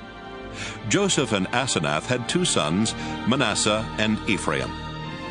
Jacob and Rachel's son Benjamin took his sons Bela, Becher, Ashbel, Gera, Naaman, Ehi, Rosh, Muppim, Huppim, and Ard. Jacob and Bilhah, the servant woman Laban had given his daughter Rachel, had 7 children and grandchildren. Their son Dan took his son Husham. Their son Naphtali took his sons Jaziel, Gunai, Jezer, and Shillem. 66 members of Jacob's family went to Egypt with him, not counting his daughters-in-law. Jacob's 2 grandsons who were born there made it a total of 70 members of Jacob's family in Egypt. Jacob had sent his son Judah ahead of him to ask Joseph to meet them in Goshen. So Joseph got in his chariot and went to meet his father. When they met, Joseph hugged his father around the neck and cried for a long time. Jacob said to Joseph, "Now that I have seen you and know you are still alive, I am ready to die." Then Joseph said to his brothers and to everyone who had come with them, "I must go and tell the king that you have arrived from Canaan. I will tell him that you are shepherds and that you have brought your sheep, goats, cattle, and everything else you own. The king will call you in and ask you what you do for a living. When he does, be sure to say, 'We are shepherds. Our families have always raised sheep.' If you tell him this, he will let you settle in the region of Goshen." Joseph wanted them to say this to the king because the Egyptians did not like to be around anyone who raised sheep. Genesis 47. Joseph took his 5 brothers to the king and told him, "My father and my brothers have come from Canaan. They have brought their sheep, goats, cattle, and everything else they own to the region of Goshen."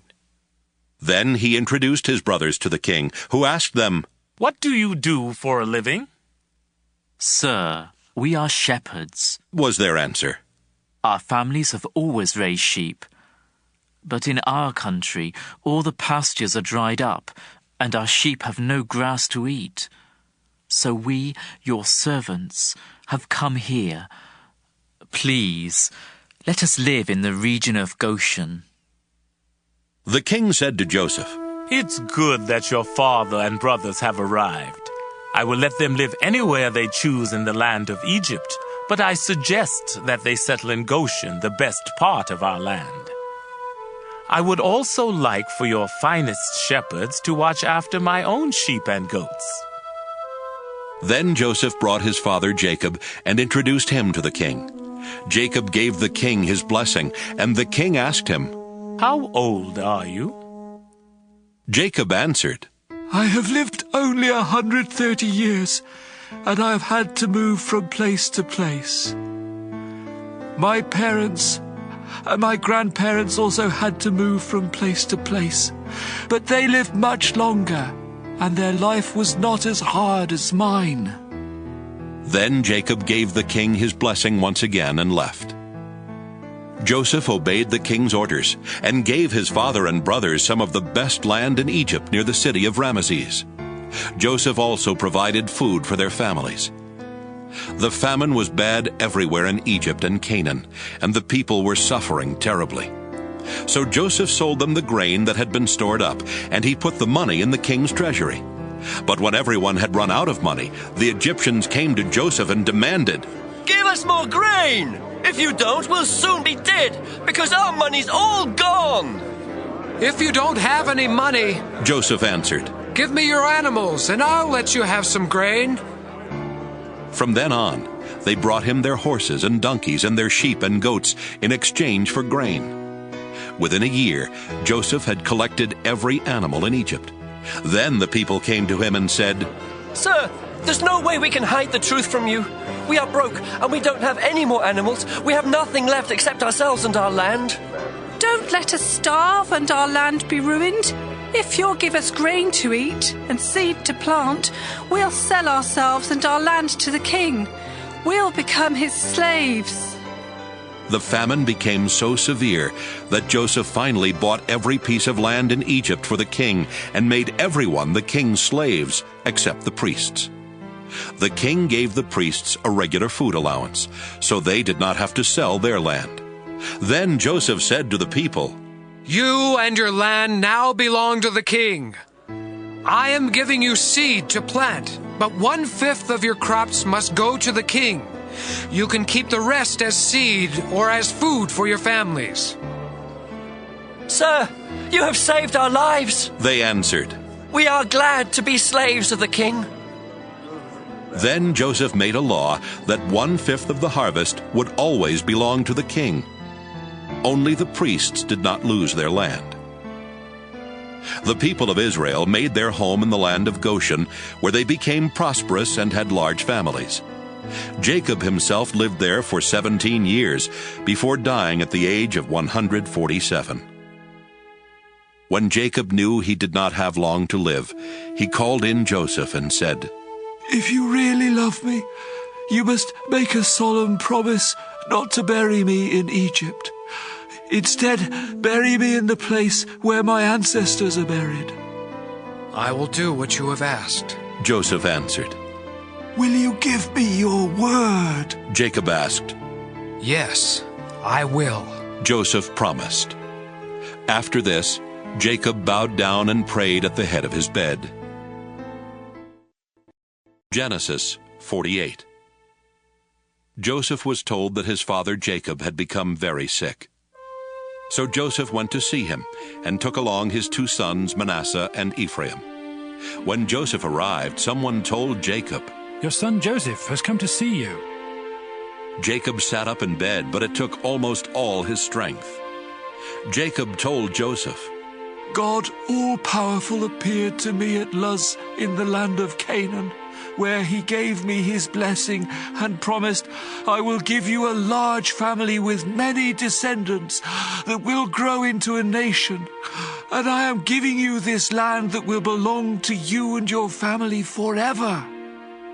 Then Jacob went on to say, "Joseph, your 2 sons Ephraim and Manasseh were born in Egypt, but I accept them as my own, just as Reuben and Simeon are mine. Any children you have later will be considered yours, but their inheritance will come from Ephraim and Manasseh.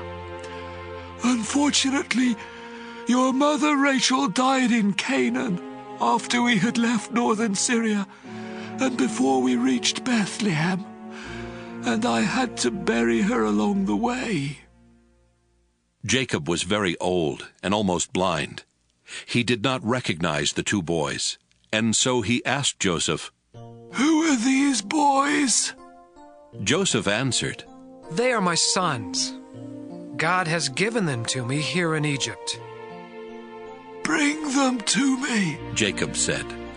"I want to give them my blessing." Joseph brought the boys to him, and he hugged and kissed them. Jacob turned to Joseph and told him, "For many years I thought you were dead, and that I would never see you again. But now God has even let me live to see your children." Then Joseph made his sons move away from Jacob's knees, and Joseph bowed down in front of him with his face to the ground. After Joseph got up, he brought his 2 sons over to Jacob again. He led his younger son Ephraim to the left side of Jacob, and his older son Manasseh to the right. But before Jacob gave them his blessing, he crossed his arms, putting his right hand on the head of Ephraim and his left hand on the head of Manasseh. Then he gave Joseph his blessing and said, My grandfather Abraham and my father Isaac worshipped the Lord God. He has been with me all my life, and his angel has kept me safe. Now I pray that he will bless these boys, and that my name and the names of Abraham and Isaac will live on because of him. I ask God to give them many children and many descendants as well. Joseph did not like it when he saw his father place his right hand on the head of the younger son. So he tried to move his father's right hand from Ephraim's head and place it on Manasseh. Joseph said, Father, you have made a mistake. This is the older boy. Put your right hand on him. But his father said, Son, I know what I am doing.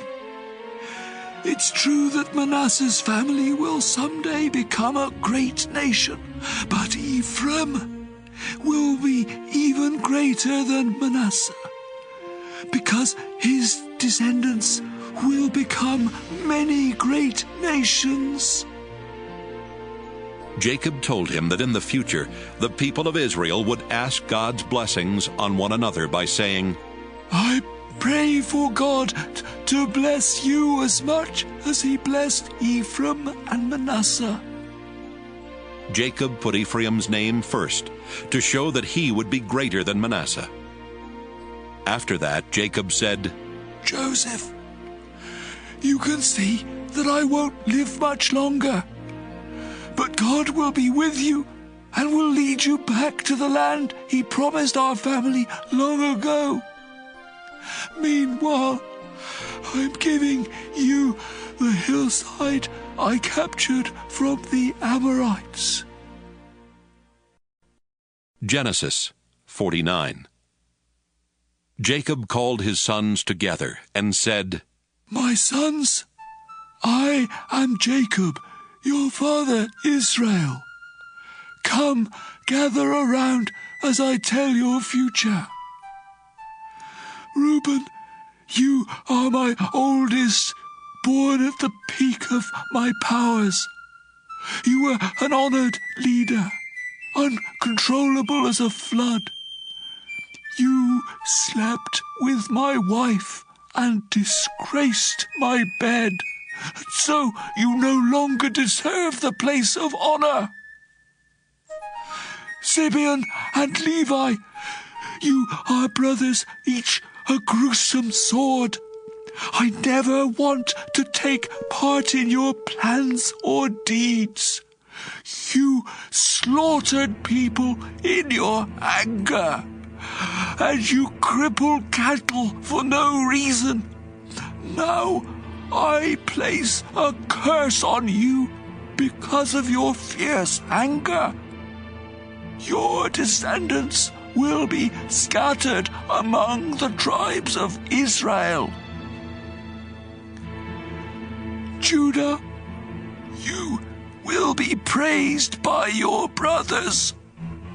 They will bow down to you as you defeat your enemies. My son, you are a lion ready to eat your victim. You are terribly fierce. No one will bother you. You will have power and rule until nations obey you and come bringing gifts. You will tie your donkey to a choice grapevine and wash your clothes in wine from those grapes. Your eyes are darker than wine, your teeth whiter than milk. Zebulun, you will settle along the seashore and provide safe harbors as far north as Sidon. Issachar, you are a strong donkey resting in the meadows. You found them so pleasant that you worked too hard and became a slave. Dan, you are the tribe that will bring justice to Israel. You are a snake that bites the heel of a horse, making its rider fall. Oh Lord, I am waiting for you to save us. Gad, you will be attacked. Then attack your attackers. Asher, you will eat food fancy enough for a king. Naphtali, you are a wild deer with lovely fawns. Joseph, you are a fruitful vine growing near a stream and climbing a wall. Enemies attacked with arrows, refusing to show mercy. But you stood your ground, swiftly shooting back with the help of Jacob's God, the all-powerful one. His name is the Shepherd, Israel's mighty rock. Your help came from the God your father worshipped, from God all-powerful. God will bless you with rain and streams from the earth. He will bless you with many descendants. My son, the blessings I give are better than the promise of ancient mountains or eternal hills. Joseph, I pray these blessings will come to you because you are the leader of your brothers. Benjamin, you are a fierce wolf, destroying your enemies morning and evening. These are the 12 tribes of Israel. And this is how Jacob gave each of them their proper blessings.